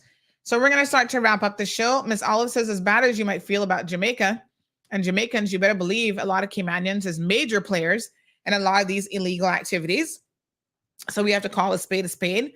Jamaicans are wicked, and it's the worst place on earth. But one thing for sure, they don't come to Cayman Islands and start doing illegal business without the help of some locals. The Jamaicans just be upfront. Enough, yes, wrong is wrong. I never, ever in my lifetime involved in anything that's illegal. Well, without a doubt, Olive, Caymanians are doing it and Jamaicans are doing it as well. And sometimes it's Caymanians that have Jamaicans that have become Caymanians that are all in the mix.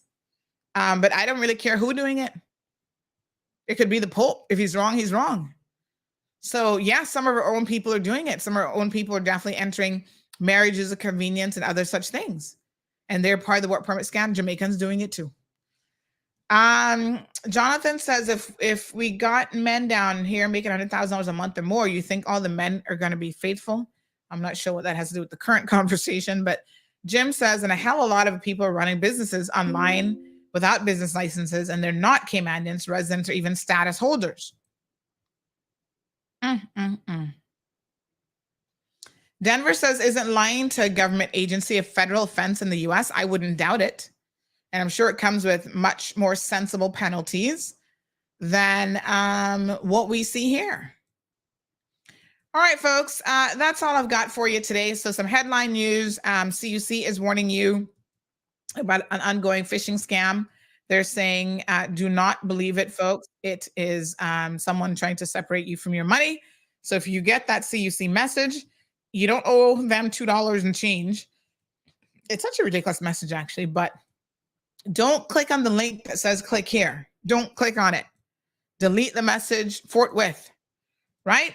Miss Cayman license is no longer held by the Cayman Islands government. A lot of people see this as a cop-out. I've been receiving messages to say that this is just demonstrates that Kenneth couldn't handle his business. I think in the end, honestly, he finally made the singular right decision about this whole thing after a slew of really, really poor and bad decisions. I don't know what else to say. And let me just see what else we had here today. And scammers, folks, left, right, and center, all over the place, trying to separate you from your hard-earned money. Please, whether it's a massage scam, building scammers, whoever these people are, do not allow them to do what they do best, which is take your money from you. We work too hard out here for money, and the last thing you want is someone to take advantage of you in that regard. Okay. I think that's all I got for you guys today. Yes. All right. Please have a safe, enjoyable weekend. Really hope that you get outdoors, spend some time outside with the kids, get some fresh air, some fresh breeze, go for a nice little walk. And yeah, that's my best advice for you. All right, good folks. Be safe.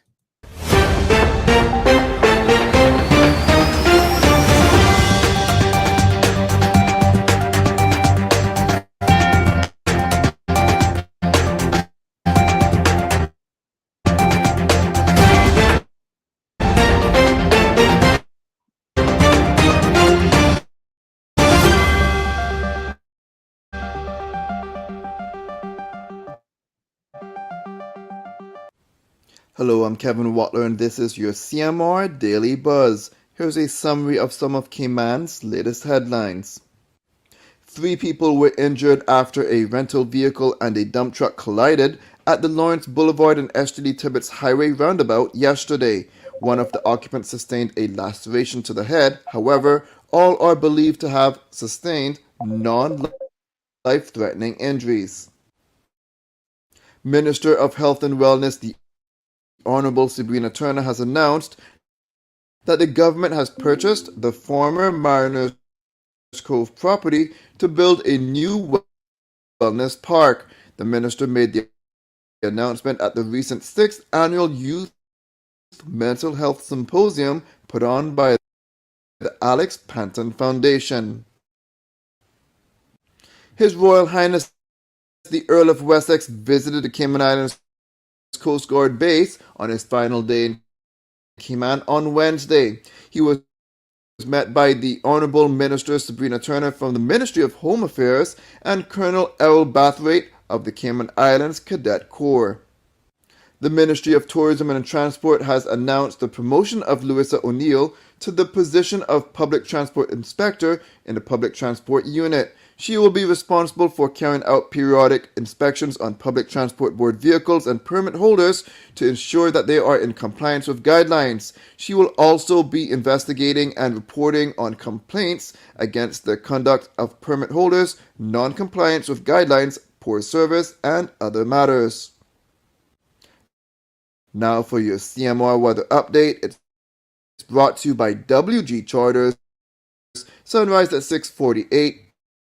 Partly cloudy skies are expected when the temperatures at 83 degrees Fahrenheit and humidity at 71% like the forecast calls for. It will feel like it's in the high 80s. Winds east-northeast at 15 to 25 miles per hour, and the sun sets at 6:29. At nighttime, the temperature falls to the mid-70s. Looking forward, similar weather conditions are expected.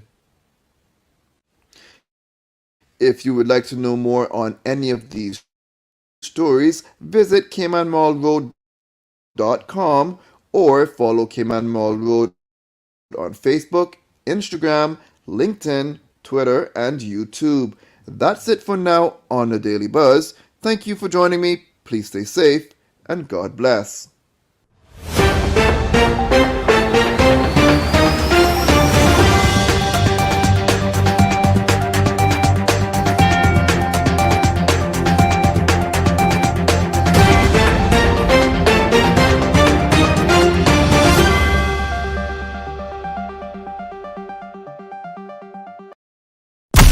Thank you for tuning in to another episode of The Cold Hard Truth on Bobo 89.1 FM.